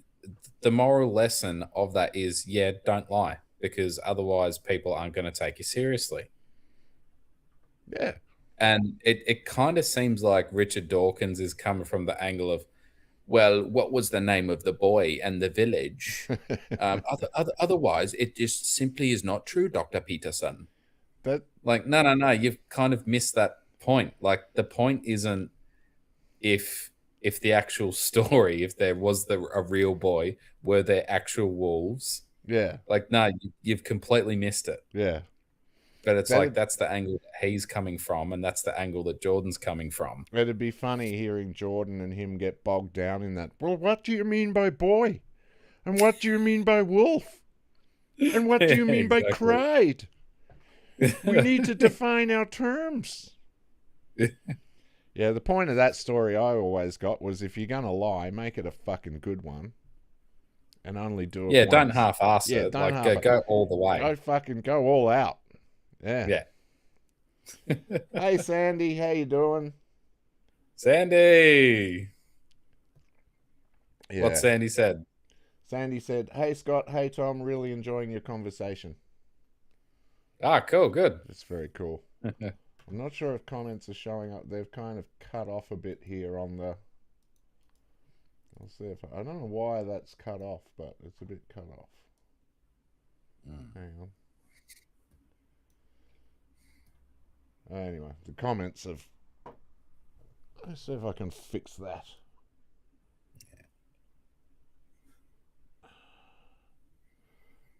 It's very weird. The comment thing is not quite working properly. I don't know why. Okay. Anyway, that's all good. Yeah. Oh, I see. I've got it. I had it backwards. That's all right. Okay, comments are running bottom to top for some reason, as they do. Anyway, all good. Cool. More technical nonsense. Yeah. Yeah. I wish I could think of more of the... Because Steve and I talked about this on one of the early episodes as well, and I've seen that... But all the things that Steve said, I've seen it repeated many, many times. And yeah, the spells that they use on us. Well, there's spelling for one. Yep. Spelling, spells, witchcraft. Yes. You're weak through the week. You work during the week. She's the OG, that woman. To get to the weekend where you are weakened. Yes. And you receive the weekend of the deal. Yeah. And we awake on a Monday morning. Awake to go to our various jobs and undertakings. Yeah. It's very subtle. Like sometimes I hear these things and I kind of go, oh, come on, that's a bit of a stretch. But when you start to hear it, you also go, yeah, okay. I've always wondered about that. Like, why do we refer to it as undertakings and jobs, which is a Hebrew word for persecuted? Yeah. Yeah. Yep. I'll tell you the name of the boy who cried wolf. Oh, go on. Dewey Jewenstein.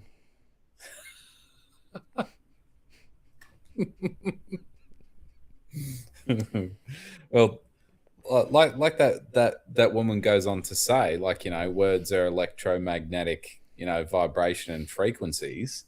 At the start of the book, it mentioned, what was it, as of, I think it said March 2016, there was 7.4 billion people on the planet, right? Yeah. And your average person speaks 7,000 words per day. Okay. So if you go 7,000 times 7.4 billion on average, and it would be much more now. Yeah. There's over 54 trillion words being spoken on the earth every day. and half of those are the N-word. It very well could be. Some I'd days say I a good think they are. chunk would be that, and a very large chunk would be fuck. Yeah. Let's say that's another thing. Like when I was a kid, I heard people swearing, and so I just started swearing because I heard adults doing it. It was like, oh, that's cool. I'll swear.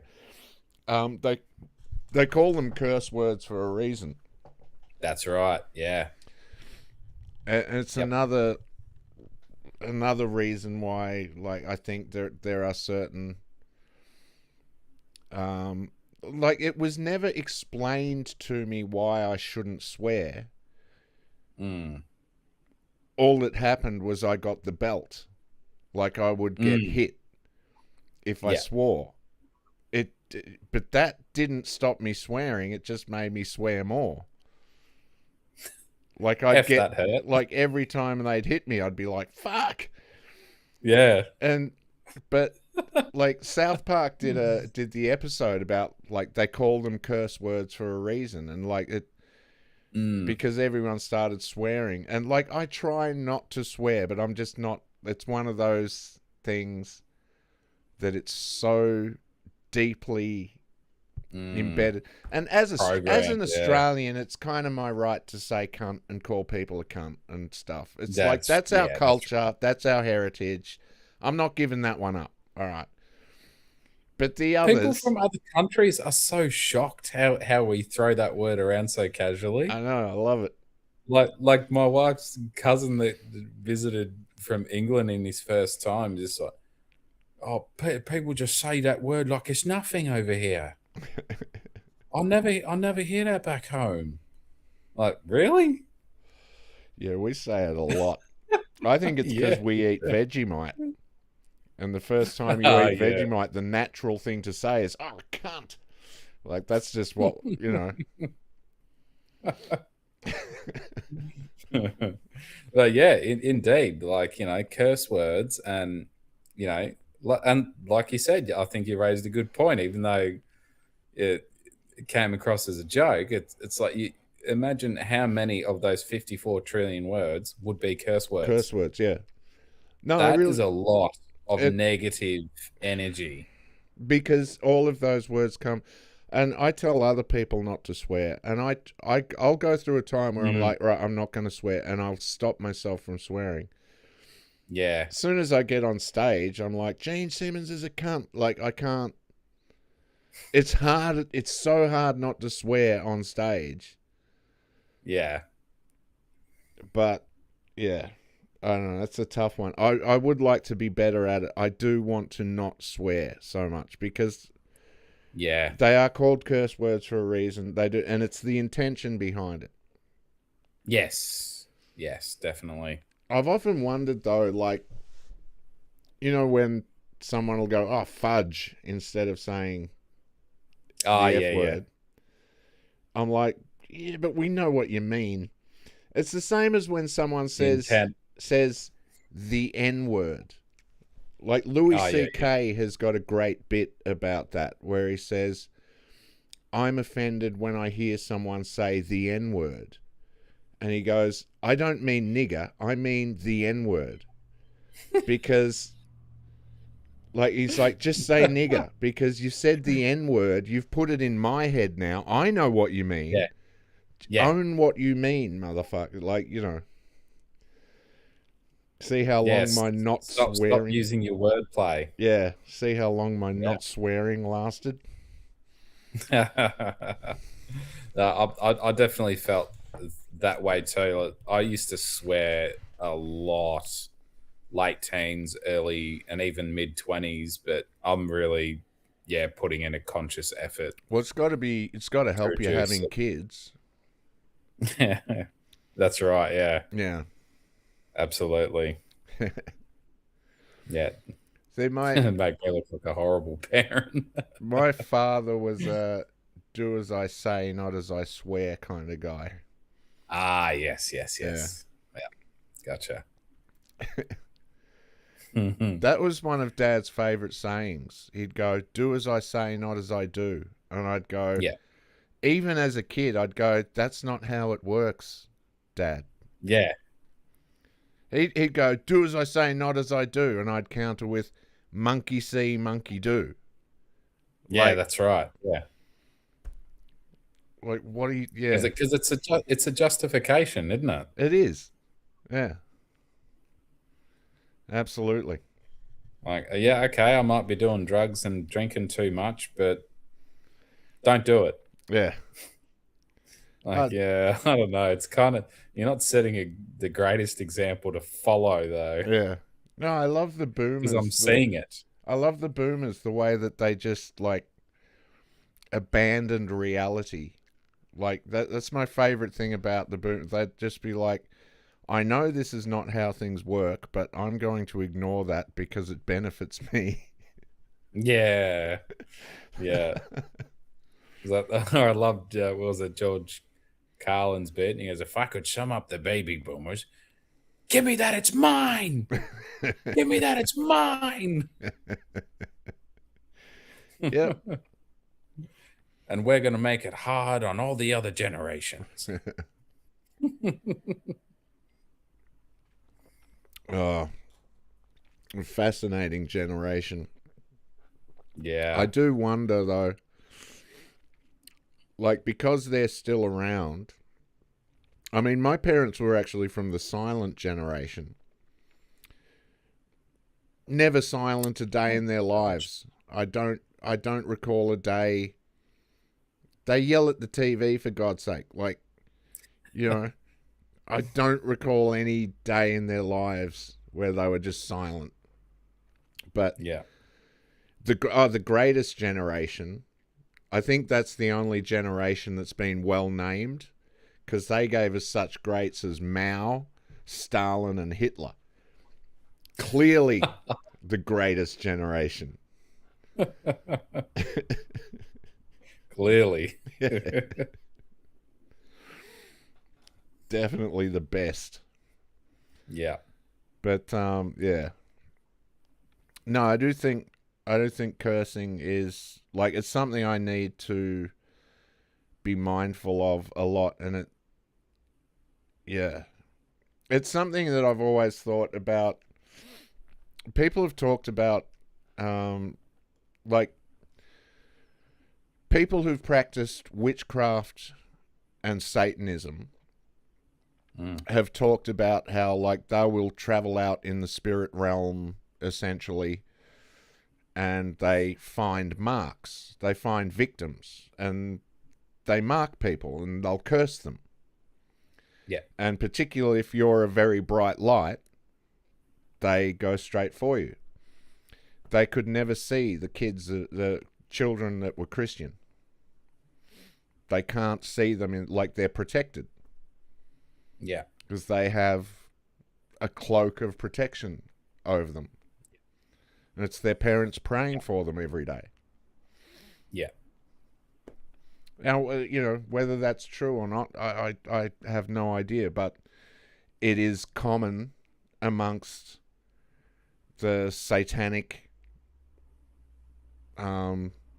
witchcraft practicing people, which people always see. Satanism's another one that's a great trick. As soon as you say Satanism, it's like saying God. As soon as you say God, everyone that hears the word God has a different understanding of what you just said. Yeah. It means if you say it in a room with 1,000 different people, 1,000 different people heard a different thing. Satanism's the same way, and it gets promoted to us in film and television. The idea of Satanism is promoted as people who actively worship Satan, and they go out into the woods and they sacrifice animals and they sacrifice people and all this kind of stuff. And there are some of those around, but that's not what a Satanist is. And so when you say to people that the world is run by Satanist elites, they go, oh, you think they're out in the woods doing that? And you go, no, that's not what a Satanist is. And you go, oh, you think think they believe in Satan and worship Satan. You go, well, some of them do, but no, again, that's not what a Satanist is. So it's very, like, you have to really nail down the terms before you can really have conversations. And this is one of the things they've done with, like, do you know what it means to decimate? Do you know what the word decimate means? No. Okay. Decimate, like, people say, Israel has decimated an area of Palestine. No, they've wiped that out. They didn't decimate it at all. Decimate meant to kill 1 in 10. If you, in the original meaning of the word decimate, it was a tactic, and what they would often do to bring a population under control, they would tell the soldiers, they would go into that village and decimate the village. And not only are you going to decimate the village, you're going to force the local populace to decimate their own people. So they would line them up and they would get 1 in 10 and they would say, now, kill those people. You're going to kill your own people. So they would kill 1 in 10, and it was always the males. Yeah. So they would reduce the population. They would show them how powerful they were. They made their own people kill their own people. So it had a psychological effect. And those people then instantly became slaves to the invading army. Because there was less of them. They killed their own people. It's the same kind of tactic that they use on child soldiers in Africa. Yeah. Where they force them to kill their parents or rape their parents or, whatever some sick fucking thing, because they're so noble and they never did anything wrong. You know how as white people, you get how we're the most evil people on the planet, right, Tom? You get it. Oh, yes. Yeah. Oh, yes. Yes. Black people have never done anything like that. Fucking savages. Anyway. It's people all around the world are fucking savages, and yet like, if people understood the kind of shit that they get up to in Africa, they'd be like, oh, maybe we're not so bad. Because they still have slaves over there? Am I wrong about 100%. that? Yeah. There are more slaves in the world now than there ever have been, but that's due to the booming population. But what's interesting... And us too. And us too, don't forget that. Well, because we're forcing those people to have slaves. Yeah. Because they can't afford a John Deere tractor.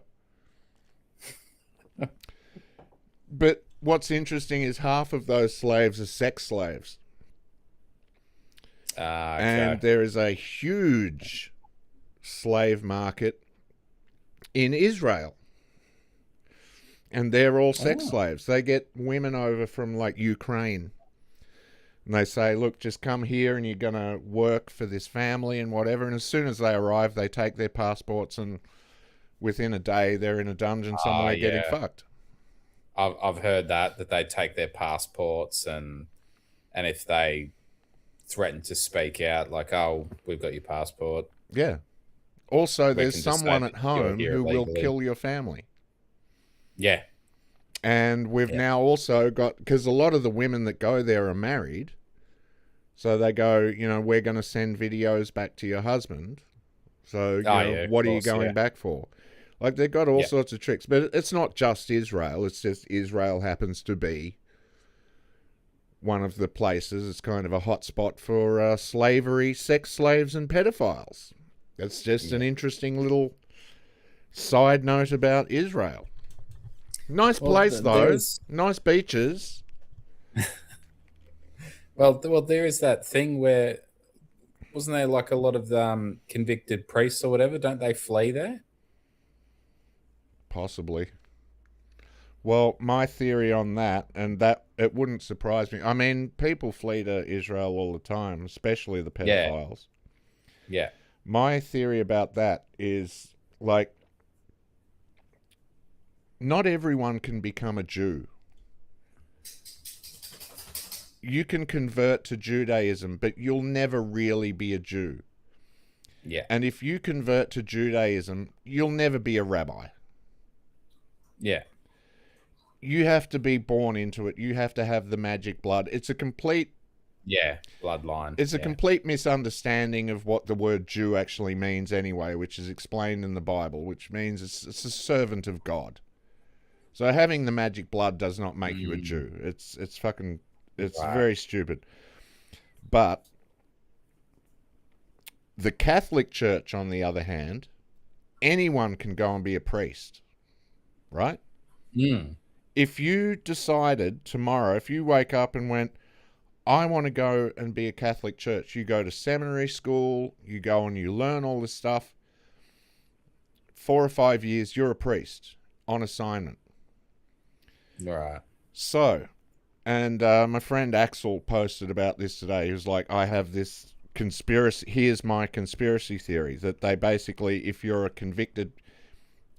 found to be a pedophile, if you're just some loser who has no skills and you're a pedophile, well, you're going to jail. But if you're someone who is, you're in a position where you can actually do some good for the state and they find out you're a pedophile, they give you 2 choices.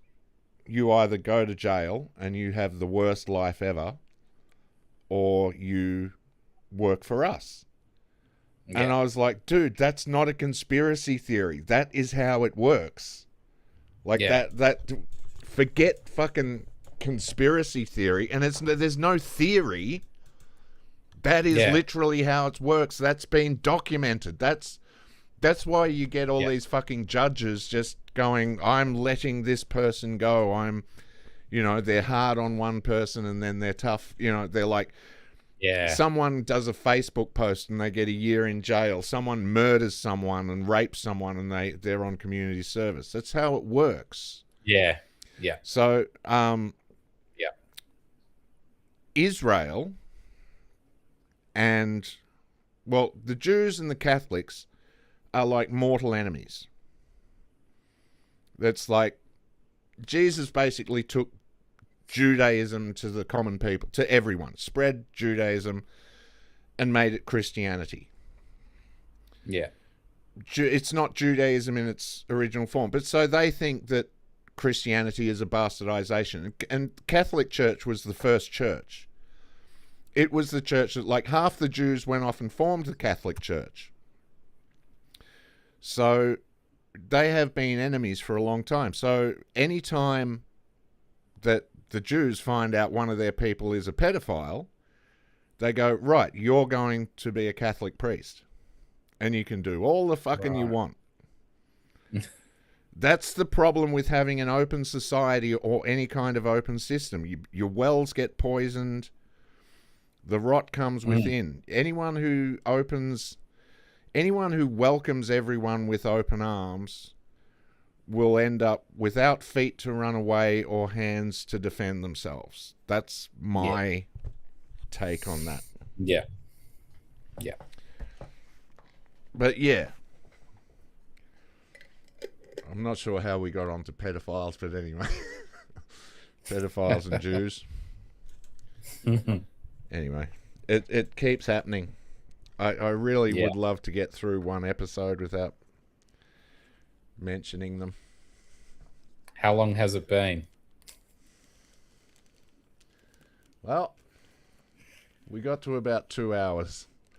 So it's been pretty good. Probably a new record. Are you going to have to go to some sort of rehab facility?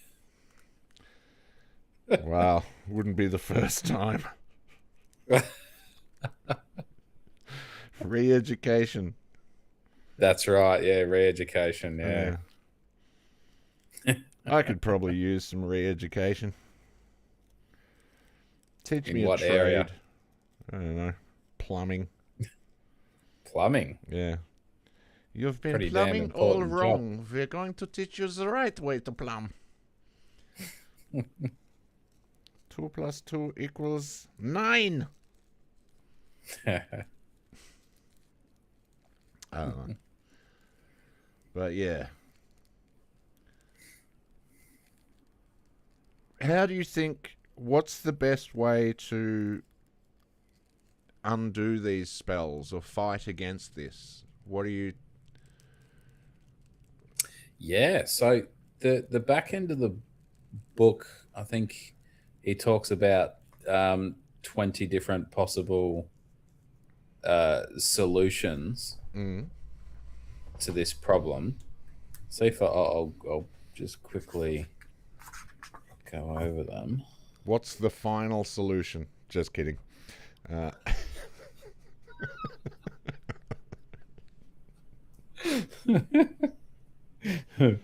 there's been a few politicians that have made that mistake. Well, all right, I'll talk about one that sort of stuck out to me, or two of them. Do not ignore the dark forces. So I found that really interesting. So basically, the premise to that, and I admit I am absolutely guilty of this. I'd research this stuff and look into it, and I'd keep up with all of it, and then I'll just hit a wall and go, I can't do this anymore because I'm miserable all the time, and I start going into that attitude of this is fucked, everything's fucked, it's all hopeless. What's the point? Bro, I hit that all the time. Yeah, I've been doing this fucking podcast for I don't know how long now. I hit it all the time. yeah. So you end up sort of getting into a thing where you kind of in a way you take like half of a blue pill. Yeah. It's like you don't completely shut off or no longer think that it's all bullshit or whatever, but you're just like, meh, well, what's the point? I'm just going to ignore it, and I'll just live my life. Yeah. And unfortunately, they do know that. Yeah. It's one of the archetypes in the Matrix. It's Cypher. And I've said it myself, Right. that there's been so many times where, like, the character I relate to in the Matrix is Cypher. Where you're like, he's like, why didn't I take the blue pill? Which is a great, as we've talked about in the past, that's a great fucking manipulation tactic that he does there. Yeah. It's very smart. He's very gently pushing it as humor to see Neo's reaction. Yeah. Because if Neo goes, oh, hang on, what's going on? Hey man, it's just a joke. Yeah. It's just a joke. It's interesting too because like Neo is still newly awake, but there has to be some part of him that is like, yeah, it might have been better if I'd taken, like, if I was, I'd be at home in my comfortable bed instead of on this shitty ship. And eating this goddamn goop every day. Yeah. I wonder if they ever just went into the Matrix. You know how they'd always go into the Matrix on missions? Yeah. And it was always like they had a mission to do. It never showed the bits where they just popped in to go to a bar or sleep in a decent fucking bed or, you know, get laid or whatever. Yeah, treat themselves. Yeah, just, I really want I want a Mars bar. I'm going in to get a Mars bar. Who wants Mars bars? Yeah. Or even just something as simple as like, you know what? I am totally over having to take a shit on a ship that's freezing cold. There's no proper plumbing or toilets. You know what? I want to go into the Matrix and I want to sit on a nice toilet. Dude, if you shit in the Matrix, do you shit in real life? Exactly. Do you shit your pants? Because, like, if they die in the Matrix, they die in real life, right? Yeah. Isn't that thing? Yeah. So if he's sitting in the chair, he's all plugged in on the ship. Yep. The guy's operating like, dude. Yeah, exactly. Like, no, don't do that, man. Neo just took a steaming dump. You're not in the pod anymore. It doesn't self-flush. See, these are the questions that I have Exactly. that never get yeah. answered. Well, because it's like I'm sure you have this from time to time. I fucking still do, and I'm a grown ass adult. When you start pissing in your dreams and you go, uh-oh, and you have to try and wake yourself up because otherwise you'll piss piss the the bed, yeah. I did that once when I was a kid. I still remember it. Yep. And I think it came from, like, I would hear my parents, Dad would say, I need to piss like a racehorse. So I had a dream one night that I was a horse. Right. And I started pissing everywhere. Okay. I was just a little kid, and I woke up and I'd piss the bed, and I was like, oh, fuck. I could never figure out why was I a fucking horse. But yeah. Yeah. But there were commentators commentating it. Ah, interesting. The whole thing. Right. So it was that thing of like, I need to piss like a racehorse. Yeah. So that program was planted into your subconscious mind. Yep. Wow. I don't know what Carl Jung would say about it, but I'd say it's pretty fucking straightforward, open and shut case. Yeah. I was just thinking of the great man. Yeah. I've been listening to a fair bit of his stuff. I want to get a copy of his Red Book. I think that'd be an interesting read. Yeah. But yeah. He was Christian based, correct? Well, he was very he had a thorough understanding of the occult and occult knowledge. So yes, he was actually, he understood psychology might have, there might be other things causing the thoughts. Yeah. That there were and that energy works in ways that you can't necessarily control, and that these external forces can work on you. And so it wasn't as simple. Freud basically said it all comes from within, as I understand it. His whole thing was it's all in here. Right. But Jung said it's all in here, but there are things coming in from the outside as well. And this is more about interpretation. And I don't know, I'm probably completely bastardizing it, but something interesting, that an idea that was brought up, now I'm not sure, I'm not going to attribute this to Jung completely, but the video I saw on it was talking about Jung, and it talked about, how we say our Father in heaven and our Mother Earth? Yeah.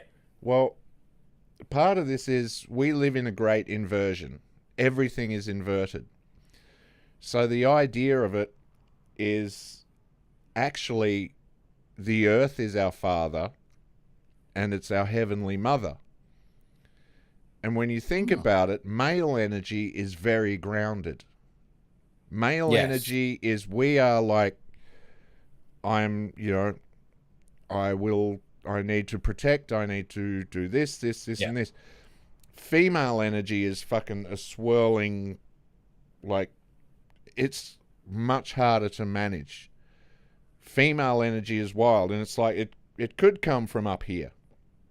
It could be a thing from the external and coming in. So feminine energy could be from above, and that's, so that was another idea that I found interesting.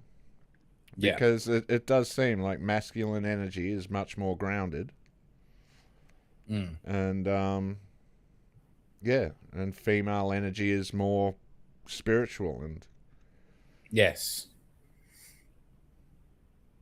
crazy. What do they call it? Like comparing it to like the waves in the ocean. Yeah. Uncontrollable.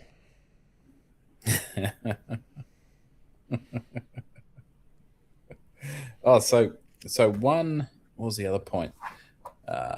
So the other point: avoid fighting the dark forces. Okay. But it talks about that, like, there's no point in fighting them in the sense, like, not just the physical sense, because they obviously can't be harmed with weapons. But it's like the more you try to combat, it's sort of like you're making it worse. It's sort of like you're attracting the magnets just more and more. Yeah. So it's not necessarily like a fight in terms of combat. It's more about you protecting your own energy Okay. by, like, for example, using the right words, kind of like what you said before. You made the reference with using Jesus as the authority to tell them to basically piss off. You've got no business here. Well, so many Christians that I meet that have, like, fully come to Christ, which I don't think I've ever done, but they talk about this sense of peace that they have. Mm. So I've always been fascinated with that. Yeah. So what else? Yeah. What other solutions do we have? I like that, so not fighting it. That is very much like the thing of Owen Benjamin talks about it. Like, start your own community, get out, grow your own. Like, be self-reliant. Yes. Stop fighting definitely. this, thinking that you're going to change. Stop feeding the system. Yes. Yeah. Absolutely. Yep. Let's see. Yeah, it talks about 20 of them. That's the first one. Oh yeah, it talked. Yeah, we already talked about before the music and the light trying to draw you back in when you die. So don't fall for that. Stop voting for treasonous politicians. Yeah, so it's basically saying how, like, with that whole political system, like, say where you're voting for the president of the United States of America. You have to be careful in what you even think the United States of America is, because similar to, like, Australia and a lot of these other countries, it is a corporation. Every country is a corporate. Every country is listed on the stock exchange. Yep. There is no country that is not a corporation. Yeah. Exactly. So it's like when you're talking about a country, you have to refer to it in terms of the land mass. So this is where, like, more legalese comes into it, because, like, if you say, oh well, I'm a citizen of Australia, you're saying you're a part of the corporation. Yeah, we're voting to manage it. I've said for a long time that democracy is a terrible idea. We shouldn't be voting. Just I don't see a solution to it. I think the correct solution is to just withdraw from the system and not feed it, like you're saying. Yep. Because it dies without our energy. Yeah. And if you want to go back into word play again, what's the first part of the word corporation? Corpse. It's not that far from corpse, is it? Yeah. And what do these corporations need? They need our energy to sustain themselves. Well, the shortened version of corporation is corpse. It doesn't have the E on the end, but it's still corpse. Yeah. Yeah. Well, so every person that's born is a promissory note. Yeah. Like, that's right, yeah. The bigger your population, the more debt you can get into, because you've got a massive amount of promissory notes. Every birth certificate is worth millions of dollars, hundreds of millions of dollars, because it is a promise of earnings to come. Yeah. Yeah, that's right. Yeah, it talks a lot about that stuff in the book too. Yeah, the birth certificate and even things like I didn't think of it like this. Like if you say, oh, you're the parents. Break down that word, parents. You are the pair that rents. Rents. Yeah. The Isn't that? parents. Yeah. Yeah. Fucking hell. Yeah, you're the pair that rents. Well, they've made it more and more so. It's very interesting. Like, I was listening to a clip of Louis C.K. and I can't remember the other comedian, but two comedians talking. And he was saying, you know, when I was in Dubai, I was like, what do you do with your old people? Do you, like, put them in a home or whatever? And they were like, no. Like, why would we do that? Like, that's savage. And it's like, no, the end of their life is where you pay them back for everything they did for you. Like, that's the whole idea of it. So we're one of the only cultures that has outsourced elderly care and dying. We're one of the only cultures that immediately separates from our families at like age 18 or whatever. It's like, no, it's, you know, you're out on your own now.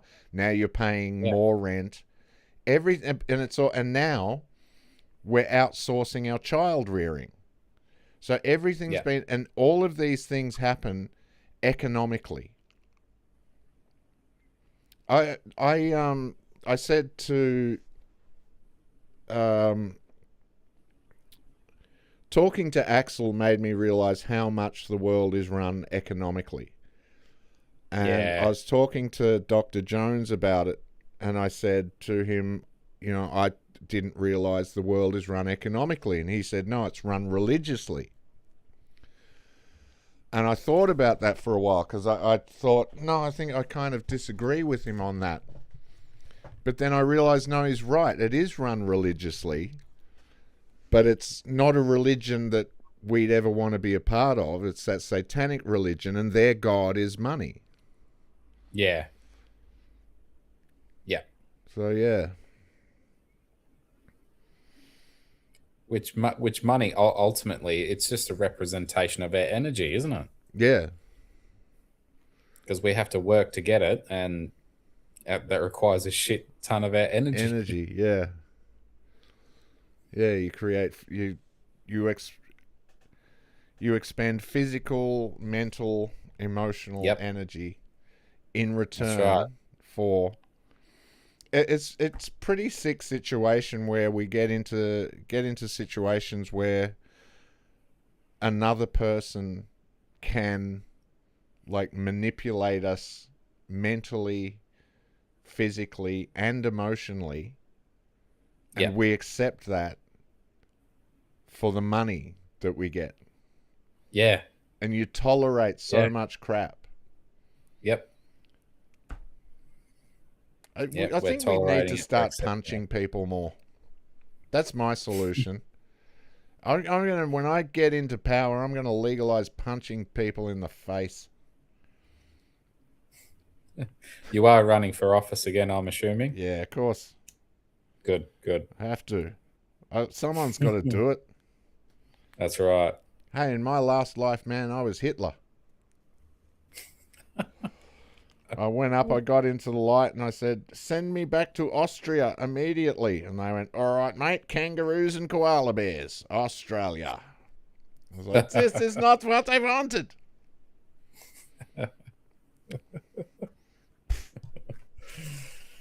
All right. Let's see. What was the other? Oh, yeah, politicians. Oh, yeah, so it talks a lot about staying away from protests, not bothering with protests. So, like, for example, I agree. Because like if you go to the way that explained it, like if we take an Australian flag and go to a protest, all you're doing is you're actually like you think you're going against it, but you're actually representing the corporation. Yeah. That flag is the logo or the logos, whatever you want to call it, Yeah. for the corporation. Yeah. So you're just feeding the corporation negative energy. Yep. And also, you're always serving someone. Like, even if you feel that you're counter protesting, you are still serving a larger beast.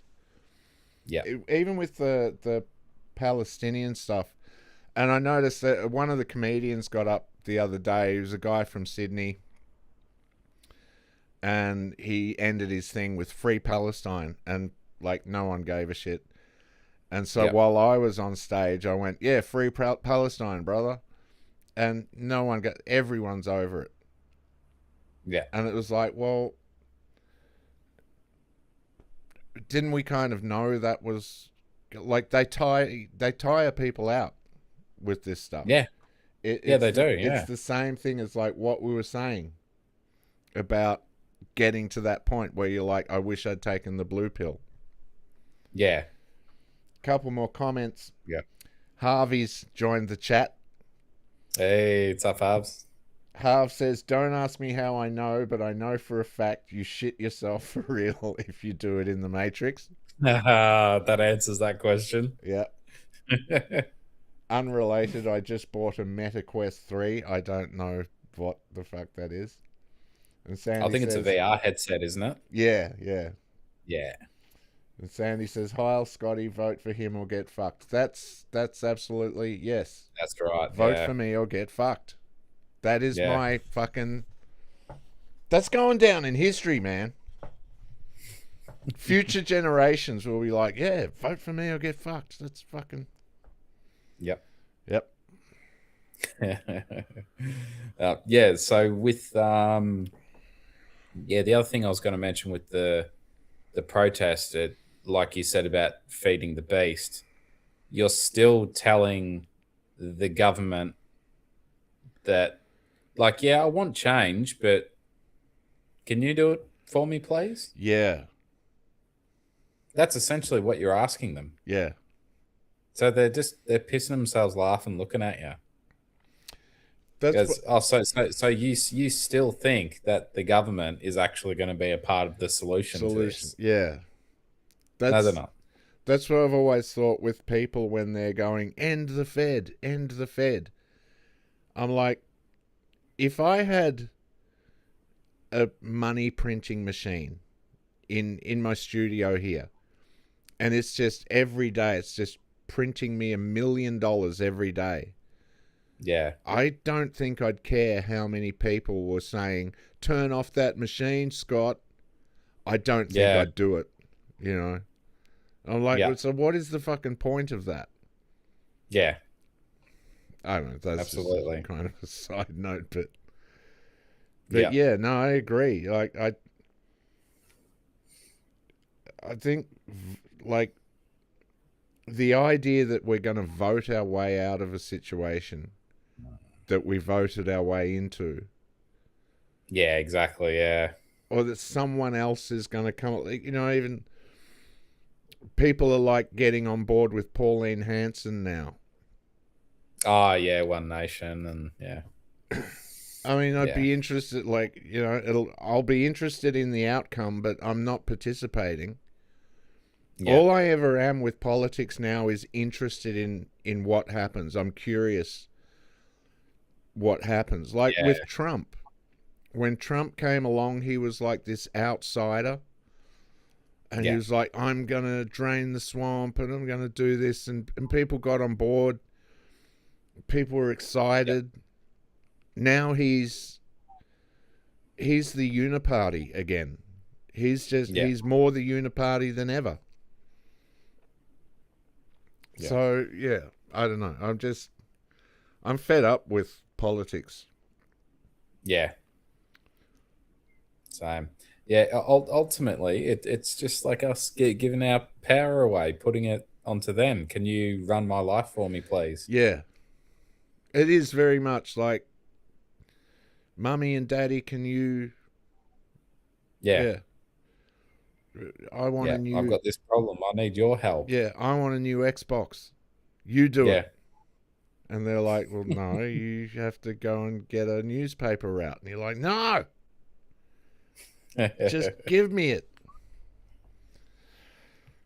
Yeah. I hate talking about politics, but it's also kind of fun. But I know it doesn't serve any purpose. I put social media in the same, and like protests and all that stuff. To me, it's the same as going to the football, right? You've got 50,000 people in a stadium. Half of them are yelling for one team. Half of them are yelling for the other team. Not once have they ever affected the outcome of the game. Yeah. Not once. Yeah. But they're all there yelling passionately, like, yeah. Yeah. Yeah. And, you know, I like the memes, you know, that you see, that there'll be like a photo of a group of sports fans, you know, absolutely fucking losing their shit. Like, you know, they're all like, fuck yeah. Yeah. And it's just, you know, so something, the caption is something on the lines of, imagine if people used this kind of energy for something real. Yeah. Yeah. Yeah. It's a good point. Yeah. It really is. It's the bread and circus thing, because you expend all that energy. Yep. And then you go away kind of satisfied or, you know, tired out. It's like putting the kids in the backyard and going like, go run around in the backyard. Tire yourself out. That's right. Yeah. Yep. Yeah. Yeah, and that's, you know, that's a big part of the reason I haven't been to, you know, a game this year. Like, you know, I really thought about it. I'm like, I got to expend so much energy and resources, and I'm either going to go there and have a really good time, or possibly, if the team loses and you're like, you know, you end up walking away all pissed off and disappointed or whatever. Yeah. This actually like doesn't have like a real sort of proper bearing or an impact of my life. Yeah. I'm not really saying doesn't. It's a bad thing to follow sports and so if it's something that you're into and going to a game, it can be fun. I went. Sure. I mean, I haven't been to a game in a long time, but I've been to footy games and stuff. It can be a good thing, but don't ever think that you're making a difference. And that's what I liken it to social media. Even people on social media that have huge followings and they go on and they go, Donald Trump just did this and I disagree with it, meh. Or they go, Donald Trump's the greatest fucking president. And they think they're making a difference. And they're like told that they're making a difference. Yeah. A really good podcast that I watched, I think I probably fell asleep because I'll often put on a podcast and fall asleep to it. It's just a distraction. Yeah, same. It stops me from thinking. But it was, I think it's Scott Ryan. Is it Scott Ryan? Not sure. I think I'm messing up the name. Not Scott Ryan. But he's an ex like Special Forces podcaster. Yep. Let me look at Scott. Oops. Yeah, the only problem with falling asleep to the podcasts every now and then I find is if they're talking about something really fucking weird, you end up having some really weird dreams. Yeah. Or if someone, I had an experience a couple of weeks ago. Fuck, it was weird. I was listening to a It's actually funny enough. Sorry, sport. It's Sean Ryan. Scott Ryan is the Australian actor and writer, Mr. In Between. Sorry, I got confused. Sean Ryan. But anyway. Oh, he's that guy, the guy that plays Mr. Ray In Shoesmith. Between, yeah, the magician, Ray Shoesmith, yeah. Oh, I don't answer questions. Yeah, I don't answer questions, mate. I got to after playing damage in that play, everyone kept saying, you need to watch Mr. In Between. So they were like, they kept saying, yeah, you're like Ray Shoesmith. Because I've only seen clips of the show. It's very good. Recommended to me by a friend. I'm like, yeah, fuck, I probably should watch that. It's very good. If you watch Yeah, it made me laugh quite a lot. the movie The Magician is where it comes from, and they made that back in 2012 or 2015 or something, and you can kind of see, like, it's where all the ideas for the series came from. But after making the movie, he obviously learned a hell of a lot, and he teamed up with some people who really knew what they were doing and knew how to write a series. And there's actually one reference in one of the episodes in about season 3. He goes and has a little chat to some guy, and the guy's security is like, why'd you, like, who's he? What why do you respect that guy? And he goes, you know who that is? He goes, no, who? And he goes, that's the magician. That's the only time it's ever mentioned in the whole series. But yeah. Okay. He's called the magician because he made people disappear. Ah, yes. Yeah. Yeah. Yeah, the clips I saw, I think it was the was it the bullying one, and then when he's sitting in the circle with that really fucking obnoxious counselor guy. Yeah. He makes. You think it's good to hit people, do you, Ray? Don't particularly enjoy it, but they had it coming. Yeah. Oh, well, so you think it's up to you to do that, is it, Ray? As well, be less people doing it. They realise they don't get away with it. Well, he was an asshole. Well, the world's full of assholes, Raymond. Yeah, because people keep letting them get away with it. That's the one. He makes a lot of sense. He does, yeah. It's very good. Because it's very true. It's like getting back to like the manipulation stuff. It's like these bullies and assholes that most of the time they want easy prey. They want an easy fight. Yeah. A lot of them are just talkers, and if you just learn to keep good, strong body language and posture, have find your natural low tone in your voice, take your time when you speak, pauses and silences. They go, oh, okay, yeah, this person isn't weak. It's not going to be an easy fight. Yeah, that's it. Yeah. You can't let him have an easy... Yeah. Yeah. Fucking... What's his name? Jordan Peterson, like, really reduces it in a... It's quite a simplistic way, in my opinion, anyway. I know what he's saying, but I think it was one of those things he probably thought sounded clever, and maybe it needed some more thought. But it was something like, if you're... I can't even remember. I can't even bastardize it. It was something like, if you're not a predator, you're a prey. Yeah. And it was like, like the best, was it the best people are dangerous people but know how to tame it, something like that. Yeah, it's that idea, but he just put it in one thing, and it was basically like, you need to be it was like, if you're not a predator, you're prey.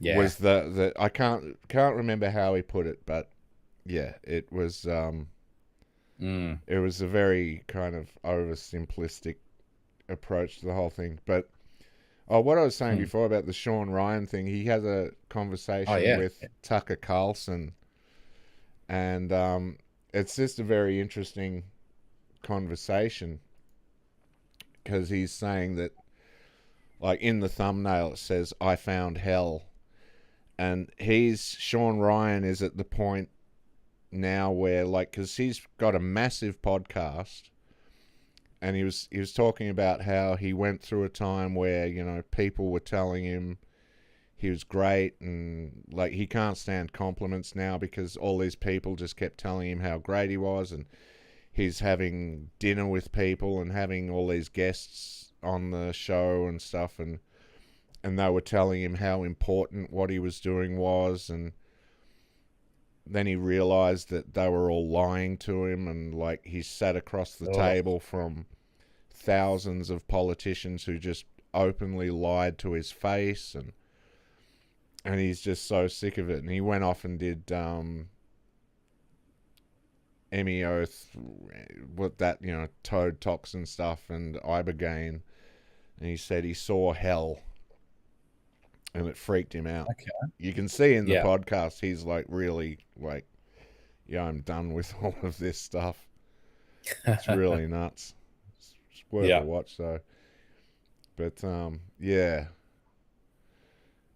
Anyway, I cut you off earlier. You were talking about falling asleep to a podcast, and you had a lot of... Oh, yeah. So sometimes I'll start having really fucking weird dreams, or that like I become a part of the podcast. Yeah. And it's like I'm the guest of it. Yeah. That's really fucking weird. I remember I had one. I was listening to one on my footy team, Melbourne. Yeah. And they have a section of the show, right, where like, you know, random people call in and give their 2 cents worth. And there was this one guy who was just completely let loose, and he was screaming as loud as he fucking could. Yeah. And because I'm listening to this and I'm asleep, and I thought I actually woke up in a panic because I thought somebody was outside my fucking bedroom window trying to break into the house. Really? Yeah. So I went into like a full-blown panic for about 5 to 10 seconds until I was able to sort of reorientate myself and go, oh, okay, that was just from the thing I was listening to, righto. That's one of the things that, like, I used to require absolute silence and absolute dark to fall asleep. I needed, like, those two things.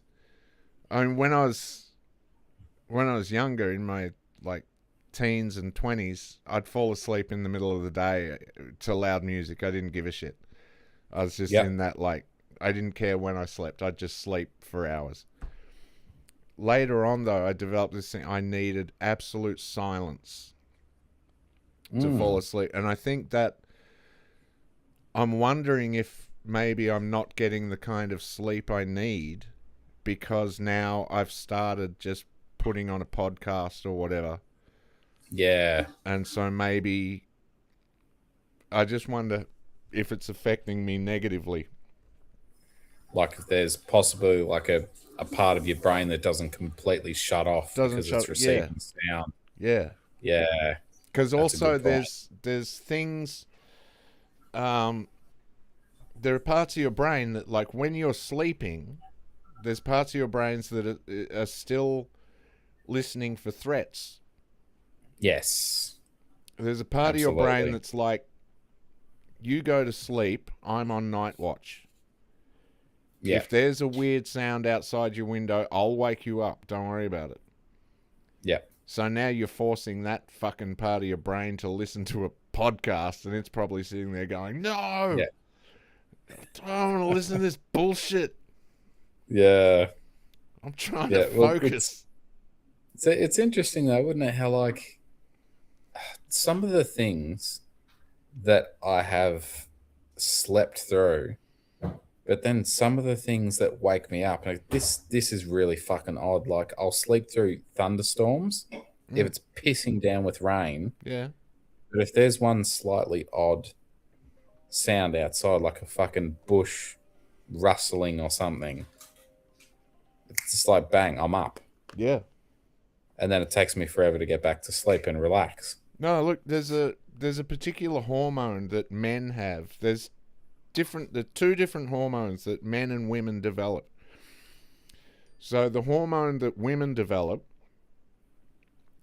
when you're asleep, if there's a noise in the house, the woman will wake up. But the hormone that men develop, if there's a noise outside the house, the man will wake up.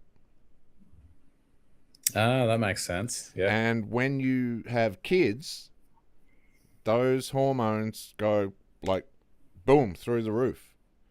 Yeah. Because now, now there's like, so yeah, you could often probably sleep through the baby waking up, but Jess would be straight up on it. But a noise from outside, and yeah, if it's a noise like a thunderstorm, your brain just goes, no, it's all good, that's just thunder. Yeah. Or, I think what they're moving us towards, though, is where you'll go, your brain's like, nah, that's okay, it's just African migrants breaking in. That's normal. I hope they sharpened their machetes. That's normal. Well, it is normal in some expected. parts of Australia now, isn't it? It is. Yeah. Yeah. Oh dear, what fun! Are you getting much of that near you? Nah, we're not getting a lot out here. Okay. We don't tolerate that kind of nonsense. No, it's getting a bit worse, but where I am is kind of between the worst suburbs. So it is coming in, and it's coming in economically more than anything. And there's some crazy people around here. They house quite a few crazies around here, but we're not seeing that kind of nonsense. That's mostly in the western suburbs there, and who cares about them, really? Scum. Those western suburbs scum. Yeah. No, I'm joking about that. No, they I know there was quite a bit of it in where my brother used to live, Heidelberg West. Okay. Oh God, what a terrible suburb. Have you got anything for house defense? Because I can't remember if I showed you or not. I don't know how effective this would actually be, but you can get those little Aztec death whistles. Really? So yeah, they're only like $15 off eBay, right? But they make an absolutely fucking horrific sound. Yeah. Yeah, like a horrible screeching sound. And if you watch, go to YouTube and you watch pranks of people using it, it scares the fuck out of everyone. Oh, I bet. Yeah. Because it's such a horrendous sound and it's really fucking loud. Like the one I got, it's probably only like that big. Yeah. And I remember I tried using it inside the house at only like 3/4 of my capacity that I could do it, and it fucking hurt my ear. Yeah. If you hit the right frequencies, you can the things you can do with sound are quite fascinating, and there's certain sounds that create a pressure wave that push against, it can hurt. Yeah. So yeah, you can. There's a lot of those things that. Yeah, they're a very effective weapon. Absolutely. Sound is a terrifically effective weapon. Someone was pointing out recently how the importance of a soundtrack in a film. You can have a great film, but if you don't have a good soundtrack, it can be trashy. You can have a terrible film with a great soundtrack. People will always remember the soundtrack. Yep. It's fascinating. Yep. All the best things, my favorite things of all time have had the fucking best, immersive soundtracks. Like a very quick example, the Silent Hill games. Absolutely fucking phenomenal soundtracks. Whether it's the really creepy parts or the more sort of, melodic parts. Yeah. but it fits in the mood and the atmosphere like to such an extent that I've really not seen. I'll give you go on. Blade Runner, maybe. Yeah, I'll give you an example of the power of a great soundtrack with great images, like the combination and how it can like give you a kick of like serotonin or whatever it is. Yeah. So, you know the movie Talladega Nights? No. The story of Bobby, whatever. It's like that Will Ferrell thing, and he's the race car driver. And Sacha Baron Cohen.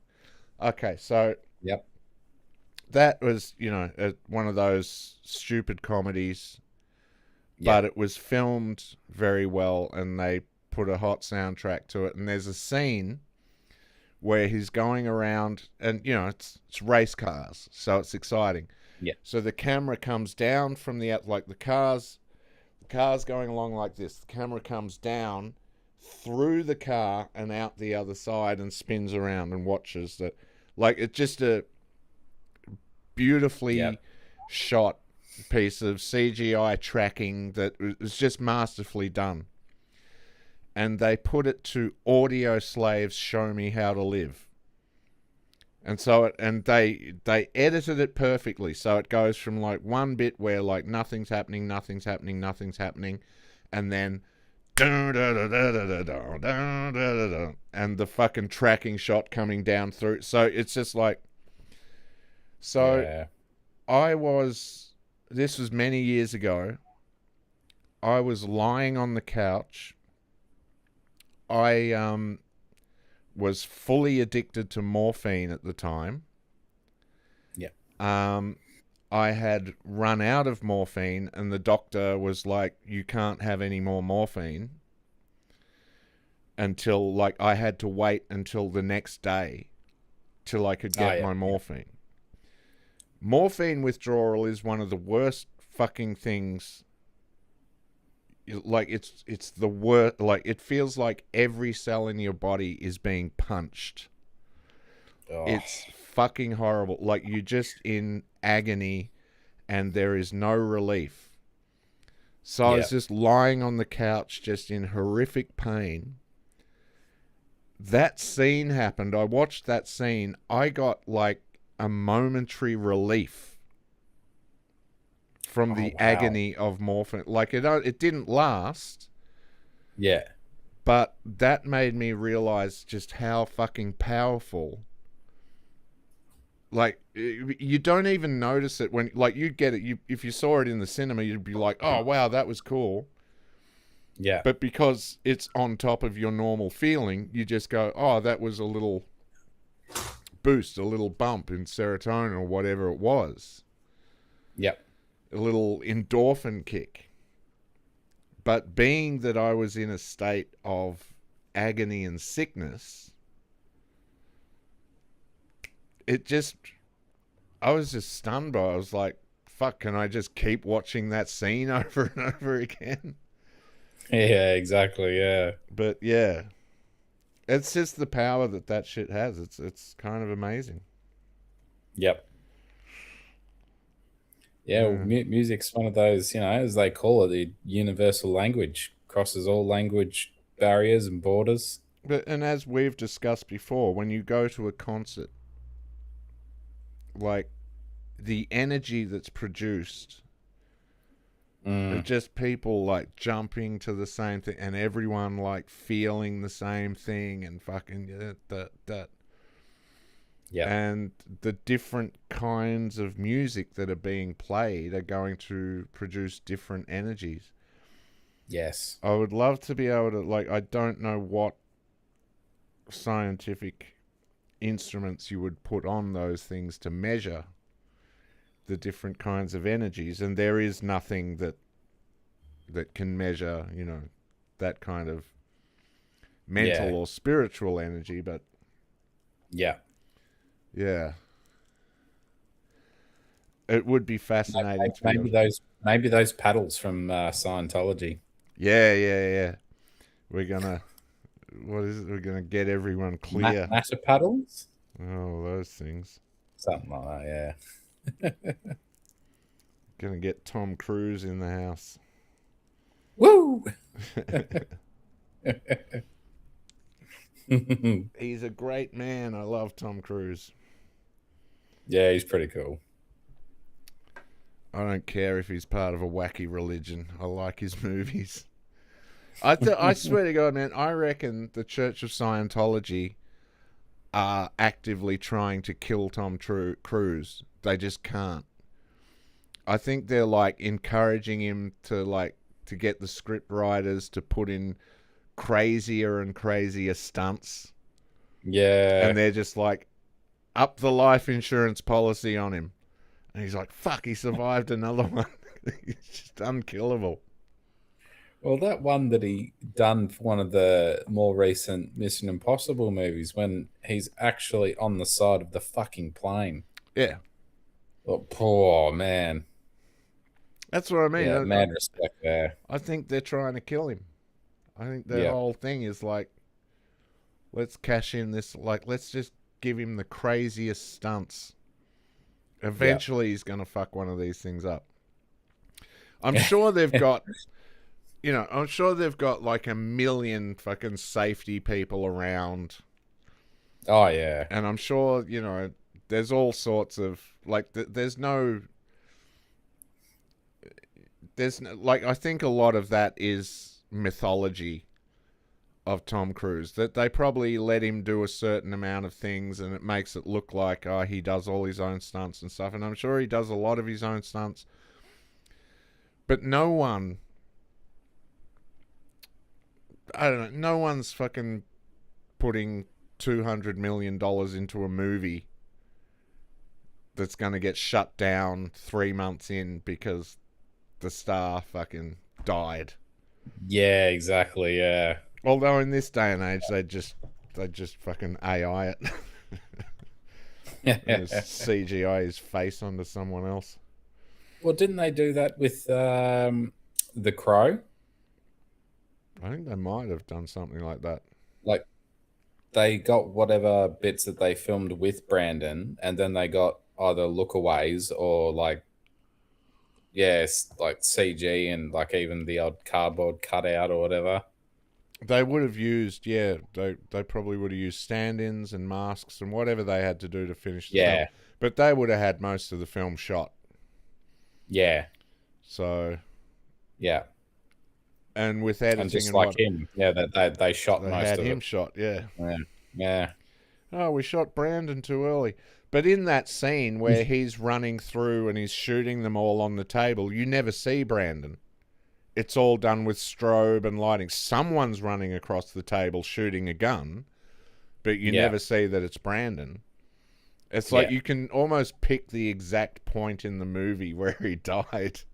Where it happened, yeah. Yeah, because it's like, all right, in this scene, this is where he died because they had to finish this scene. So that whole scene where he actually does get shot, everything that happens in that scene afterwards is like, well, that's not Brandon. Yes. So yeah, but all the other stuff was already shot.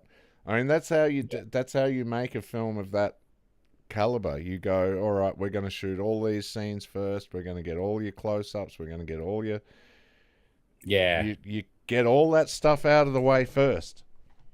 Yeah. Unless you're working with Alec Baldwin. Oh, I forgot about that. In which case, you just shoot the AD in the face. Yeah. Fuck, that's brutal, isn't it? He calls that the worst day of his life. Probably a bad day for her, too. Yeah. Oh, was it a woman that he shot? He shot a woman, yeah. Oh, which, fuck. I get it, but you shouldn't do it.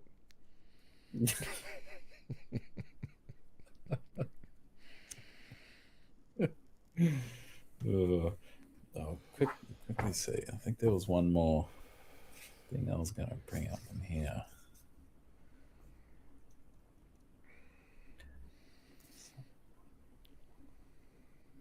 I think we've already talked about that one. The stop relying on external things to save you. So, like, government, for instance. Invest in alternative energy technologies. Well, the problem is they won't allow that, will they? Well, yeah, they will. we They know will how. always wet their beak. Yeah. You can't stop. That's the other. Well, I mean, Jesus said this too. Render unto Caesar. Or maybe it wasn't Jesus, maybe it was someone else. But in the Bible it says, render unto Caesar that which is Caesar's. Yeah.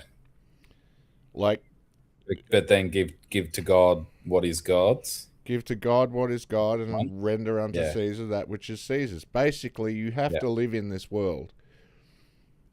Yeah. And that's all, but that was all part of the, like, we just want to fit in.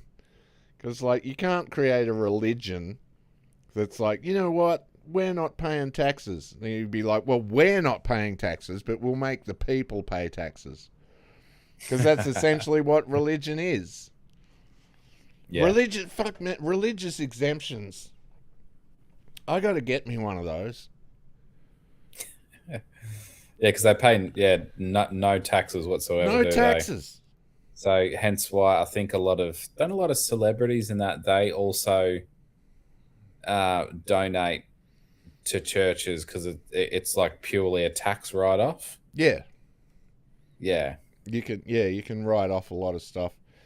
In that sense, you can control a little bit where your money goes. But some of those religions are a great scam. Like, you can set up a church, and because it's essentially a money laundering and it's a tax write-off. So you give $1 million to the church, and the church gives you back 800,000. Yeah. You've written off, you've saved yourself $1 million in taxes, and it cost you 200,000. It's just an old scam that's been done. But there's only so much you can write off. But if you're paying 10 million in taxes and you can get away with turning 1 million into 200,000, you're going to do it. Yeah. But it's that high end kind of stuff. But a lot of churches have been shut down for that. People have done reports on where they'll turn up to a church and it's an old church, and it's like, it says here on the register that this is an active church, and they're like, yeah, it's totally active, and they're like, seems your church is a little bit burnt down there. And you're like, God works in a mysterious tax bracket. Indeed. Anyway. Yeah. All right. Well, I think. Oh, geez, 10:45. Wow. Yeah, we've been doing about 3 hours, so we'll wrap it up there, hey? Yeah. 3 hours is a good time. I like a good 3-hour podcast. Yeah, I think 3 hours. It's pretty. I think that's the first 3-hour one I've done in a while. So. Yeah. All right. Well, thanks for joining us, Tom, once again on Box of Dogs, and thanks to everyone watching. Absolutely. Cheers. Thanks for having me on. No worries, brother. We will talk soon, and everyone, peace out. I will be back soon with